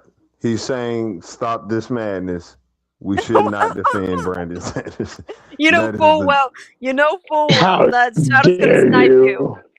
I'm just saying, brother. Shadow's I'm gonna just snipe you saying. now, KT. It's God stopping the madness of defense of this terrible writer of a man. I You know, understand something. I read it too, and it took me to get because I stopped, bro. It took me, bro. It don't take me months to read. It took me almost a year to finish the first book because I The was first just book. so agitated until I got to book 3, and I was like, "Why can you do this? Why did it take you until book 3 Did y'all to get try it?" World? Slow creeps Did you try everything. Warbreaker? No, After I like understand literally something. Elantris, Okay, Warbreaker, the entire Elantris. Reckoners. Look, the Okay, the Reckoners president. I'm begins with sorry. We're dude not here shooting for the a hero creep. in the face. We're not here for the slow creep, okay, my man? We're just not here for Okay, the slow then read. creep. Okay, then read the Reckoners. Okay, then read the Reckoners. Why are you telling us to read more Sanderson? Look, man. Because y'all are slandering Sanderson's name without reading I'm his not. work. And we will I'm not keep saying no, slandering that. Sanderson's name. It's just when you have the Stormlight Archive and you bring out a book that everybody wants to read, and then you punch us in the face because you have us on the edge of the seat for 2 books until the 3rd book. Wait, hold on. Look, To be fair, the Stormlight Archives is the Avengers of Sanderson's work. It's where all of his characters from other books come together to create a mega story. Y'all No. can't even understand the Stormlights. You can't even understand wait, Stormlight hold up. until you No, that understand is the other I do terrible. stories. understand that, That is terrible marketing. That is terrible marketing. It's bro. I fell designed about because around the Cosmere. okay, look, man. I fell in love with one character, and that's the one that was a slave. And then you turn around and give me another character, and then you chop me with another character. I'm like, when I'm with, I don't want to fall in love with one character and then hear like 4 or 5 other characters until I see the one I fell in love with, and then it's like I don't even want to read this no more because I just read like 6 other characters storyline that I can care two craps about. I don't It care is. about that. It ends up being too expansive, and All of it's then Tyron Hoyd. I'm just saying. I'm just saying that there is too much going on that a lot of people just do not understand. And the only reason that he got the Stormlight Archive through was because he actually managed to build up a fan base with a reputation. But his magnum opus is a bit too it can feel a bit too chunky without having it doesn't have the right payoff for some without having people. the foreknowledge, you gotta basically, like you said, you gotta How do know you a know lot of that his if you've work. never read the other books? No. But that's Shadow, it's like it's what the you fact that said. you're You shouldn't telling us have to read the other books. nah, I even rage without No, that. quit. because y'all are basing the Stormlight Archives. Look, that's just like going into Avengers 1 without Iron Man or Hulk or Thor. It doesn't make Okay, sense. but here's the difference. Here's the difference, Shadow. Mhm. Everybody can walk into Avengers the first Avengers movie, not know who these characters are, but still be engaged with the story from beginning to end and feel satisfied at the end. Hold up, example. I got Ma'am, one. This is real. This is hold up. Shadow. absolutely not. No, Shadow. One moment. Okay, watch. So I've seen Marvels. The movie with all 3 Marvels when they decided to make the alternate. I've seen it. When I seen the Hispanic chick come out and the black chick with powers, I never knew their storyline. They have their storyline ain't even a movie. It's a TV show. Oh, It took a wait, hold person to on. What are you explain it. talking about? I've never seen their okay, Marvels? Miss Marvels? Marvel? Ew. Well, hold on. Yes, What did you Miss just say? Marvel. Yes, To be ew. fair, that was Disney's worst movie. Like It it was. lost That's more money hold than up. any other movie in Marvel Understand history. something. I was upset when I watched it because I didn't understand crap, but it wasn't as bad as Sanders' book, though. It just wasn't as bad as that book. Oh wow. I'm shooting Yes. both of these Negroes. Anyways, I'm sorry, Emmett. You've been so quiet. um, but the thing is that I want more nuance whenever I'm engaging with a narrative in general. I didn't feel that much of a payoff. The more that I read into Stormlight Archive, and the most that I got into was about 800 pages into that story, and it was difficult to read. Why would anybody start with Stormlight? I don't And get there's that. okay. Why There's the why question. would anybody do that? Shadow. This is deemed his magnum opus. This is the book that every single publisher is going to advertise for Brandon Sanderson. So most people are going to pick up Brandon Sanderson's Stormlight Archive first if they're new to him in general. And if you're saying that we have to read 10 That other is not books, true. we're Because saying at the that beginning of the Stormlight Archives, it gives you a list of books. let me finish. If you are telling me that I have to read all of his other books before I can fully understand the Stormlight Archive, then he has failed as an author. That shit was trash. I That's it, really don't know who this person is, and for some reason, I really don't care. Damn, and that lets you know he ain't trying to read the books. Nope. I I'm just barely read saying. 40k, which is the thing I actually care for. Warhammer 40k. Oh my gosh. Fucking annoying. It's like I rage quit reading not Sanderson when I was reading what was the story? Black Clover, because I've never been disappointed with a manga until I met Black Clover. I read 300 chapters of that Okay. book. It's boring as fuck. I will say that. Black Clover is just boring. It's shit. It is the worst freaking series Black I've Clover is ever such a good laid story. eyes on. Look, we This can't is agree a on good something. story. Black Hold Clover. up. Hey, here's the thing: Black Clover could have been a good story. It just wasn't. Yeah, because they kept on Like ripping there off was so every much single. potential in Black They Clover. kept on ripping off every single manga that came before them. They Sorry, didn't it have did. shit. You had Fairy Tale. Sorry, they're Yes, ripping that Fairy off. Tail. They Fairy ripped off Tale. Fairy Tail. They ripped off Naruto. They ripped off Bleach. They ripped off every motherfucking manga just to make that shit. And every time I was reading through the series, I'm thinking, oh, Fairy Tail. Oh, Naruto. Oh, One Piece. It's just like I am Okay. reminded of all the better manga series that I read before. Goddamn elitist nerds.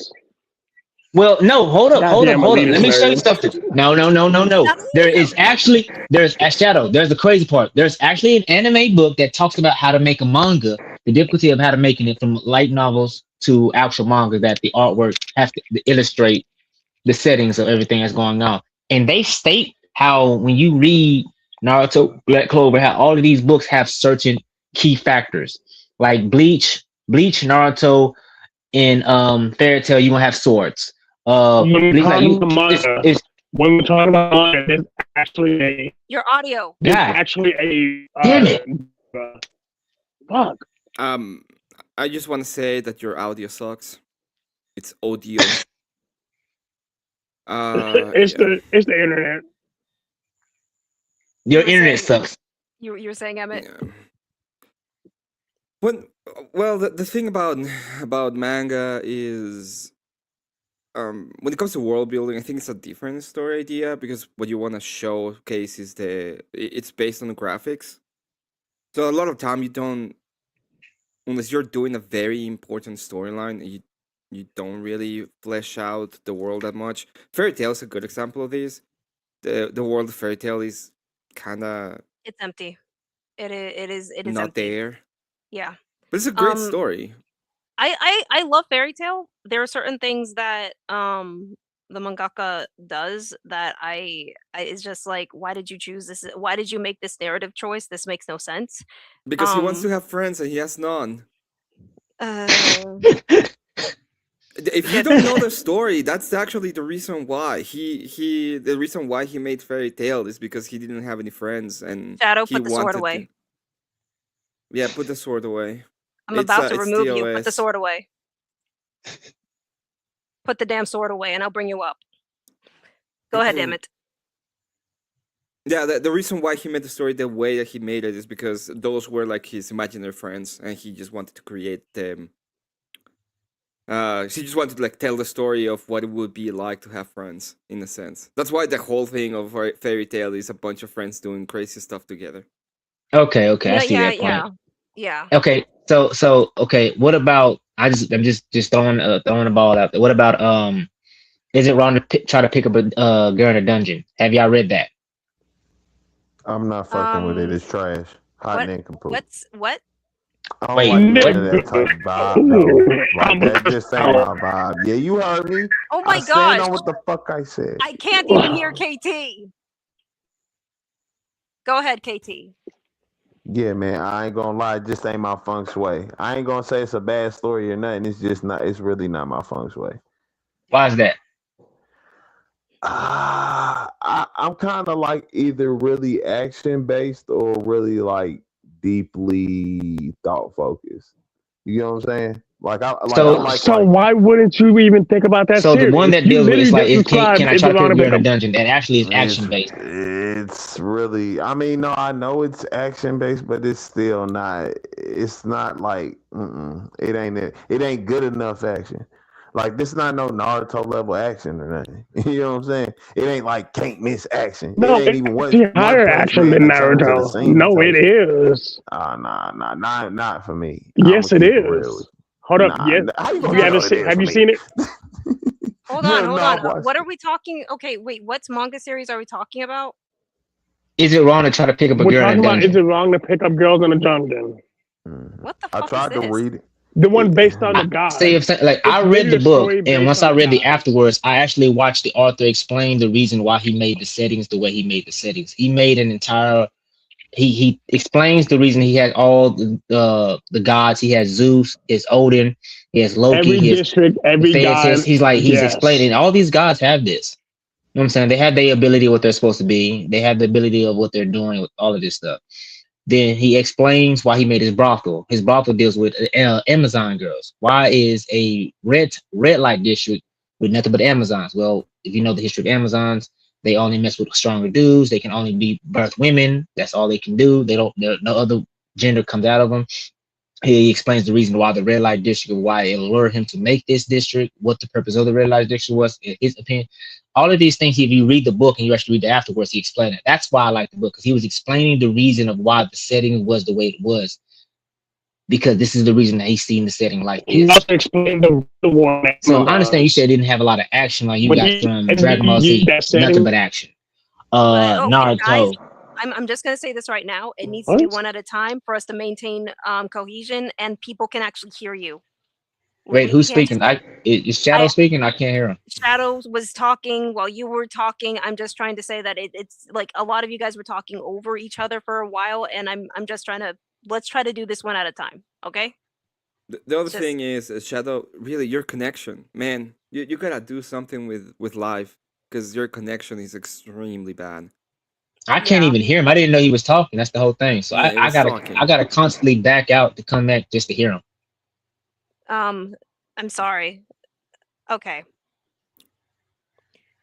But I think we went into an entire anime tangent. Oh, he hopped out again. Oh no. Yeah, they were going to an anime tangent with a just a this mod anime that's called How to Pick Up Girls I in a Dungeon. Is it wrong to pick up girls in a dungeon or something like that? this is the weirdest VA panel that I've ever heard of. What is FBA? It's some stupid black movement that started up. Let me check what the acronym actually means. Foundational Black Americans. I don't know enough about Yeah. FBA. It, To be it's honest, a you're the stupid only person that foundation. I have been on a panel that you know that I don't troll by pretending to be Bank of America. So Well, I'm still new to streaming, so we'll see about that. okay, if I mean that's what I do whenever I'm in a panel with black individuals. I just pretend to be Bank of America. It's the logo of me. Really? That is Yeah. hilarious. Yeah, I just be like, hey, this is Emmett from Bank of America. We Yeah. know that you have a loan that you haven't paid yet because I'm part of the collections department. Would you be willing to start a payment plan with us? Oh my gosh, that's hilarious. He hit it right. That's exactly what they're going to tell you. I know for a fact. He hit that right. Okay. Wow. Okay, so Okay, The so here first it guy that I is. said that to lost his mind. He got so mad at me. What? Oh, it was That's so funny. hilarious, though.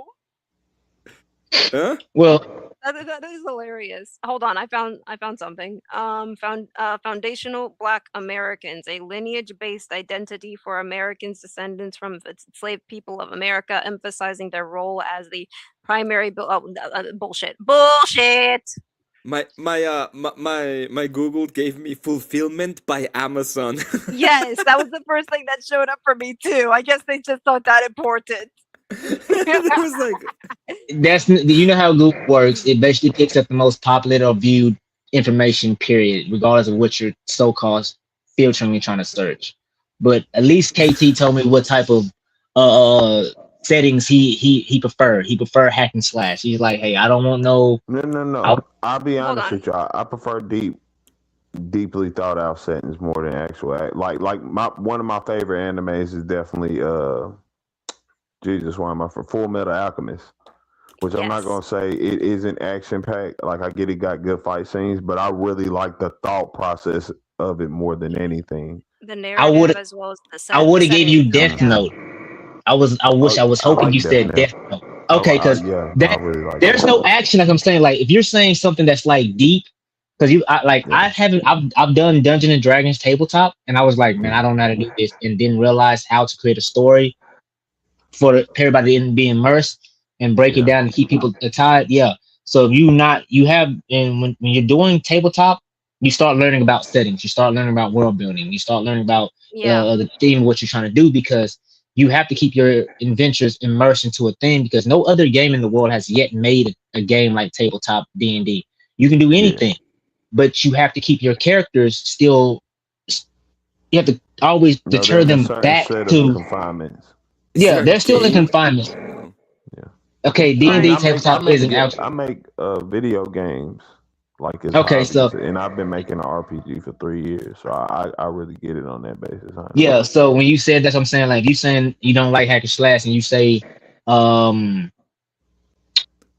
Full Metal Alchemist, I'm like, okay, they still have action. They still have more action than Death Note. Death Note has no action. Death Note has a literally deep storyline talking about one character of what he portrays and believes and what he goes through to get this stuff and how he maneuvers and hides and duck and dodge between detectives and how that's a storyline. Like there's no fight scene in there.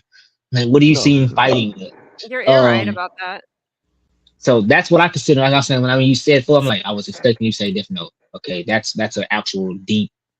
I had what I like, man, it was no, good. I don't really see Death Note as deep like that. Like I see Death Note as like a game of cat and mouse.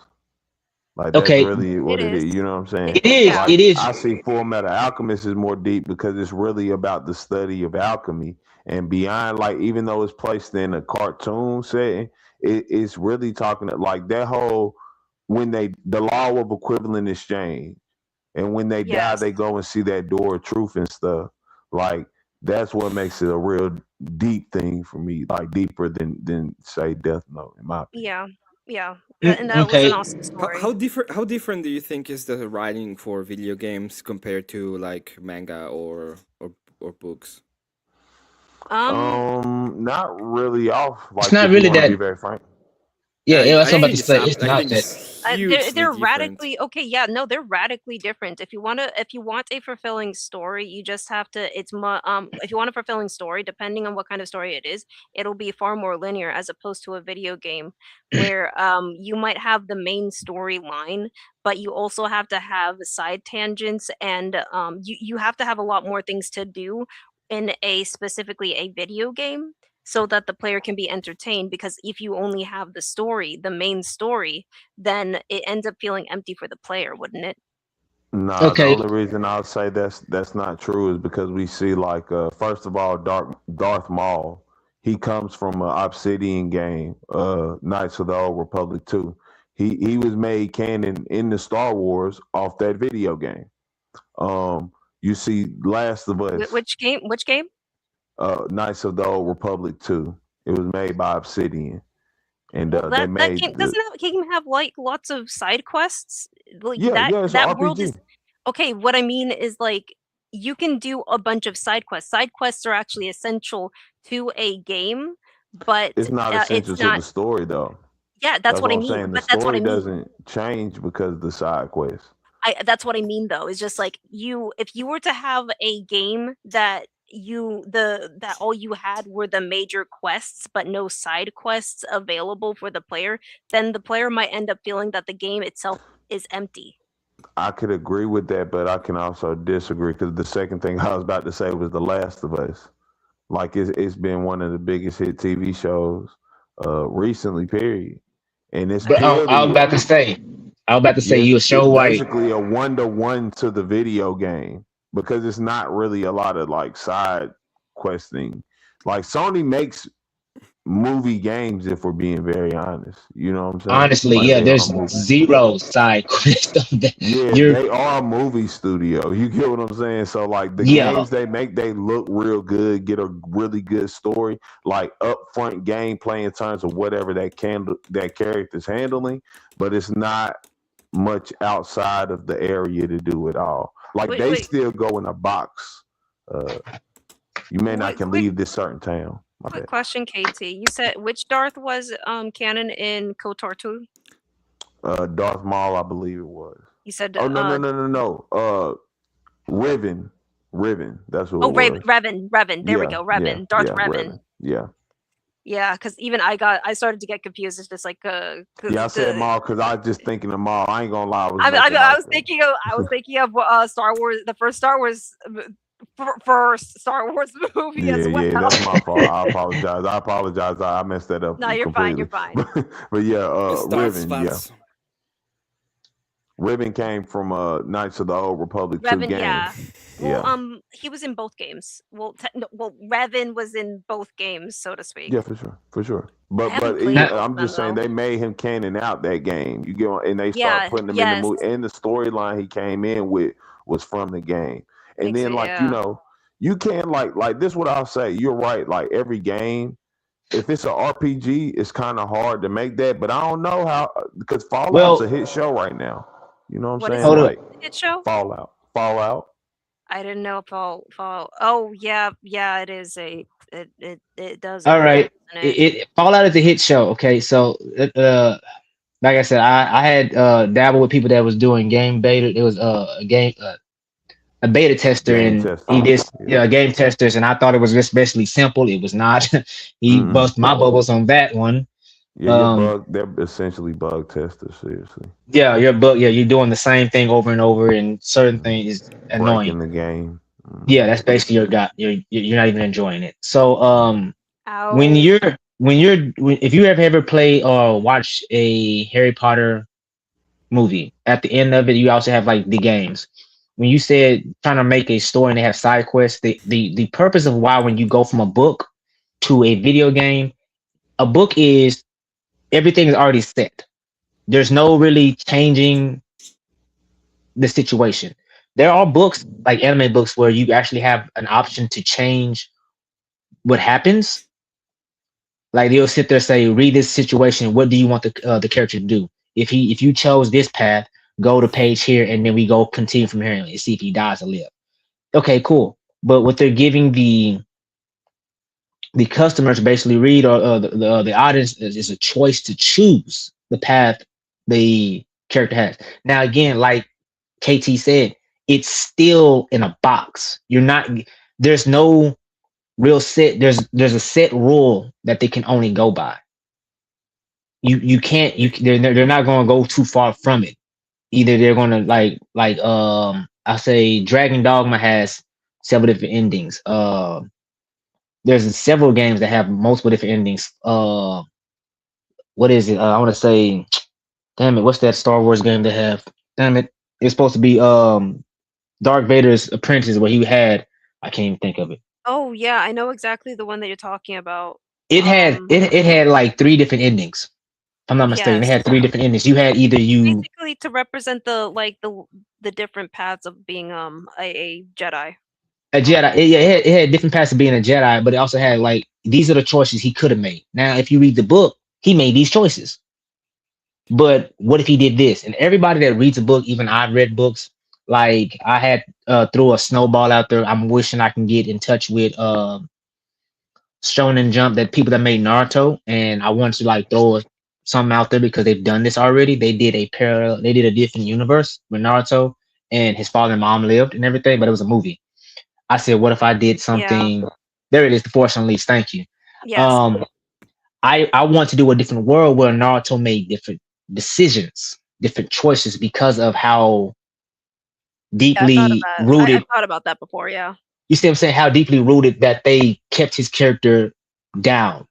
They literally kept him completely confined to only being a monster. No matter how, it didn't matter if he saved somebody, it didn't matter if he did something good. It took him until he got older where people started looking at him differently. But the entire time as a child, when you're a child and people keep looking at you as bad, majority of the time you make bad decisions because you're like, I can't do anything good. I might as well do bad because that's all they see me as. And I was going to go on a route like this. That's how I was thinking when I was younger. I was like, this is what I'm gonna do. I'm gonna do things like this. And I so gotta go, so I'll be leaving for now. But thank you for having me on, Laser. Have a Oh, good sure, one. absolutely. Well, thank you for coming, actually. So, Yeah, have take good fun, care. Emmett. You too. Bye. You were saying, you were saying, so yeah, I would say like that's what I want to do. So everybody that reads a book, or watch an anime, certain things, the author has a set view of what they want their character to be and do. Especially like the books you're making, you're gonna have your character's gonna do certain things. And well, once I read it, a book needs to be designed with intent. it has an intent, yes, but I might read your book and I might feel like, okay, what if your character is procrastinating about killing somebody or doing something? I feel like, hey man, this is common knowledge. You should have done this because I feel like this is just my bias, depending on how I read the content of what was going on. Okay, but that's where that's sort of like a situation where it's just like that's sort of like fan fiction, or it just like the narrative just ends up being deficient, or it veers off of the what kind of narrative that the author wanted to write. Exactly. So when people make video games, they usually do side stories because they know that everybody, when you're making a game, you're allowing a person to be the narrative. To explore, You basically to they explore the setting of the narrative, right? Yeah. So when you did, like you said, world building, if you made your book into a game, you're number one, like what you're already doing now, you want to focus on world building, then you're already at a step of making a game because that's what you're going to basically have to focus on is to build your world. Because we, as the character who's playing your main character, your protagonist, we want to explore this world to every depth, corner, cavern, sewage. We want to explore it. And we want to have the option to see what happens. Okay, what if I kill this person? What happens? Okay, I can't kill this person. That means he's very important. It's like Dark Souls. If you play Dark Souls, I've killed people that I should have killed. And I was very pissed because I needed them in the end. You needed them. I couldn't refine my sword. I was like, oh, my sword is not going to get built the way I needed to, so I'm going to have a problem. I killed the blacksmith. Why did I do that? Well, I wanted what he had. Well, oh well, I got it. He ain't never doing this again. Should have waited later on in the game to kill him once I did everything I needed to do. That's Basically, the purpose. the differences in narratives, um, maintaining almost Yeah. like yeah, no, we got off at a long fucking tangent. But yeah, no, it shows the why am I blinking out? It shows like the purposes, like how different mediums end up requiring it almost ends up requiring different things, or it gives you a lot of potential of what to explore. I know that for a lot of video games nowadays, the potential of having a variety of different endings ends up being a lot more enticing for most gaming narratives, and or different styles of narratives are being introduced, like the games that I play the most are resource management games, but the goal is quite. I'm lame like that. I know.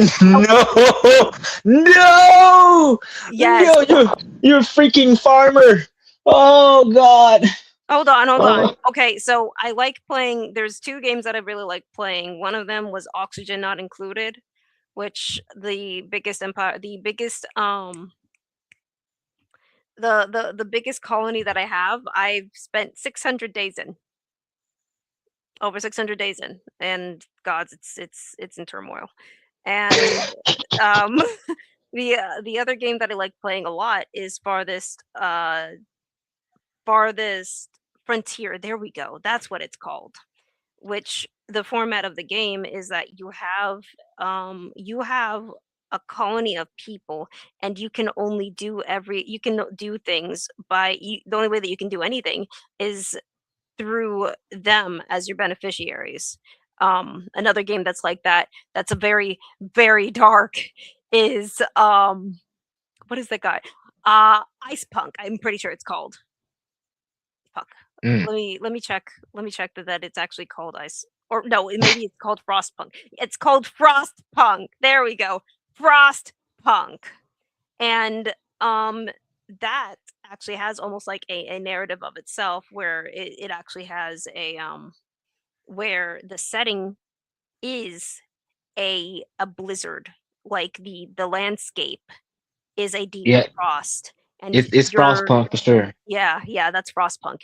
It is a deep frost, and you have to make these people. You have to find a way of allowing these people to survive. As you are, what did they call him? The captain, was it? I've never played it. I just looked it up when you said Oh, Frostpunk. dang I it! think it should be the captain. I'm sorry. Yeah, I believe I don't that play survival games. I it's. can't do them. I just like the atmosphere. But Frostpunk in particular has a very strong atmosphere where you can only survive, where you, as the leader of that setting, you have to dictate how to get people to survive a harsh winter. Or no, not just not just a harsh winter, but a harsh blizzard landscape, because there's no way, you can't just artificially create, everything's frozen, and not just like a simple frost. It's a deep freeze. You have to find a Yeah. way So, of food. You have to find a way of creating wood. You have to find a way of getting coal so that you can keep people warm, as well as making people productive, so that you can maintain the heat of your setting. Glacier, I swear, if you like Animal Crossing thank and you. Stardew Valley, you're going to Thank lose you, Jared. respect for me. I don't play Thank those you, games. Jared. No, I don't play those games. But as you see, like you said, you had economy saying that you have to deal with your character. Depending on where you're going with your book, or depending on where you're going to go with your setting, if yeah, if you're trying, like, I don't know how far you want your book to go. What like most people that make books, they have that they want their books to turn into TV shows or movies. Like, you know what I'm saying? Like every person I'm that plays a TV show. I'm probably not gonna want that for my series, because I don't believe that they can do a good job. I want to explore gothic horror as a genre, so I'm very focused And on human every focus. that's the one thing I'm about to tell you. Every person that has ever made a book, I believe this is me, my opinion, that has ever made a book believes that somebody's not going to, they're not going to be able to incorporate it into an actual reality or narrate it the way you made it. They just not, because you made a book, but then you have a director. And to make a book and to direct are two different things. To make a book and to make a game, again, they're similar, but they're still two different things, because you have to incorporate of how much detail that the game server can hold. You know what I'm saying? What type of speed do you want the game to run on? How long you want the game to actually be, let me say, allowed to be played. Like, I want somebody to spend about 200 hours, or I want somebody, you know what I'm saying, spend this much, but they want to be able to replay because they can do something else. All of these have to come accountable when it deals with settings. So, you know what I'm saying? Like, you're already on the basics of, you actually are doing what making a game anyway, out of a book, or because you're dealing with the environment first, instead of most people deal with characters because they want their character to be strong and can stand alone on it. You know what I'm Oh, saying? well, In a story. don't get me wrong. I have very strong and distinct characters, because gothic horror thrives off of very strong and distinct characters. But I also need to make sure that the setting in itself is able to maintain or provide an atmosphere with the potential for like a gothic setting as well. But I'm also trying to balance it where I don't want the entire setting to be gothic 24/7. I also want it to be more fantastical.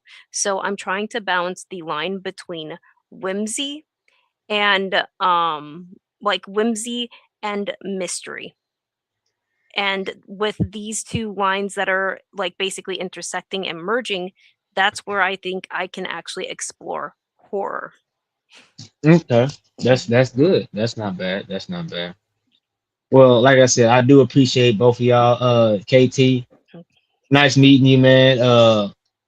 Man, y'all letting me see how the streaming world works. Because I'm gonna eventually try this out with my family and do games and stuff like that. Sure. Yeah, Honestly, I have reached my achievement of 3 hours for the stream, so this is a good point to start winding down for me, honestly. yeah, I have to jump onto another I gotta go jump on another game and try to see if I'm gonna stream that or not.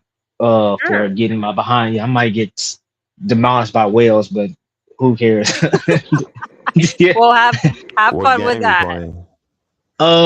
It's a game that's been played for years. They keep making it, but people keep playing. It's RX Ragnarok Next Generation.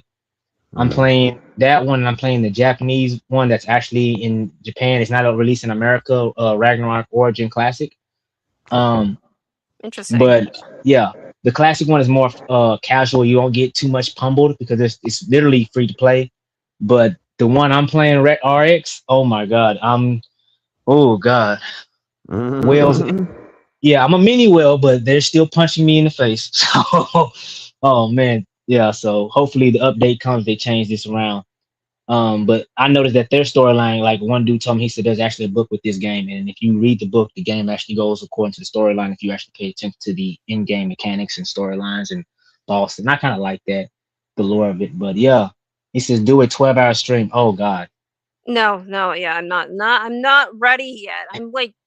This is listen, it's hard to do a 12-hour. After I've watched a lot of, I've watched a lot of stream. I'm going to tell you, I've watched a lot of stream, and they will tell you a 12-hour stream, the content it's you have to have like one thing Economy did say, you have to have a panel of list of stuff to talk about and know the length of each one to talk about it to go to the next one so it won't bore a person. It's a lot. It is a lot. Wait, okay, if you go over 12 hours on live, YouTube punishes your algorithm. Okay, yeah, no, I'm not gonna do 12 hours then. Thank you very much. Yeah. So for me, I think we tapped on what is it? What is it called?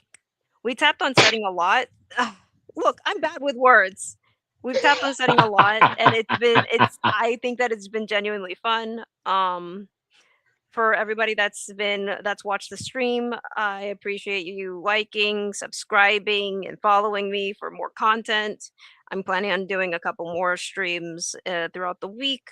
I know that I want to do a drawing stream, and then I believe that I'm trying to schedule a history-based stream in the middle of the week as well. Lorraine's, if anybody wants to find you, do you have anything that you want to share? Oh, finding me. Like No, YouTube or anything?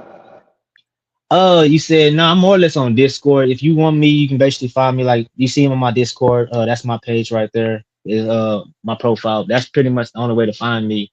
I don't have anything up running right now. We just got the mic and everything about to start up. So I don't have anything just yet, but eventually I will, and I'll let you know. Because I might have you a part of it, might get you on other games than just farming and collecting Right. things. Fine, that's fine. Yeah. But what about you, KT? You around? Yeah, I ain't got no social medias if we being honest. That's fine. No, I got YouTube though. And you're fine. Nah, in real life, I really don't have any social medias outside of YouTube. Like I do have like Facebook and all that, but literally haven't updated none in like 5 years. So Right. like yeah, if you want to fuck with me, man, subscribe to the channel. I make music. I write books. Where's your channel? I make video games. This channel I'm on right now, KT the GOAT. Oh, can you get link please? So they can send it to people. Yeah. Hold up, let me get on my other phone. Yeah. So it's just like, what does it say? Yeah, shoot the link to Glacier, and Glacier, you can shoot it to me through Discord. As I said, most of the time you probably find me through Discord. I'm Yeah, Go ahead and sub to the channel. It's just like up to 12 hours would be good for a subscription drive, and you could network with other creators to have them raid the marathon. I mean, that's nice, but I think I should wait until I'm a bit larger than just Build on your own first. I mean, this is technically week 2, man. This is technically week 2. If I can join, I'd love to, but the kids are going to sleep at 8:30. Yeah, I understand, Jared. Kitties are priority. I No, just I'm put my ignoring link that. in the back chat too, Glacier.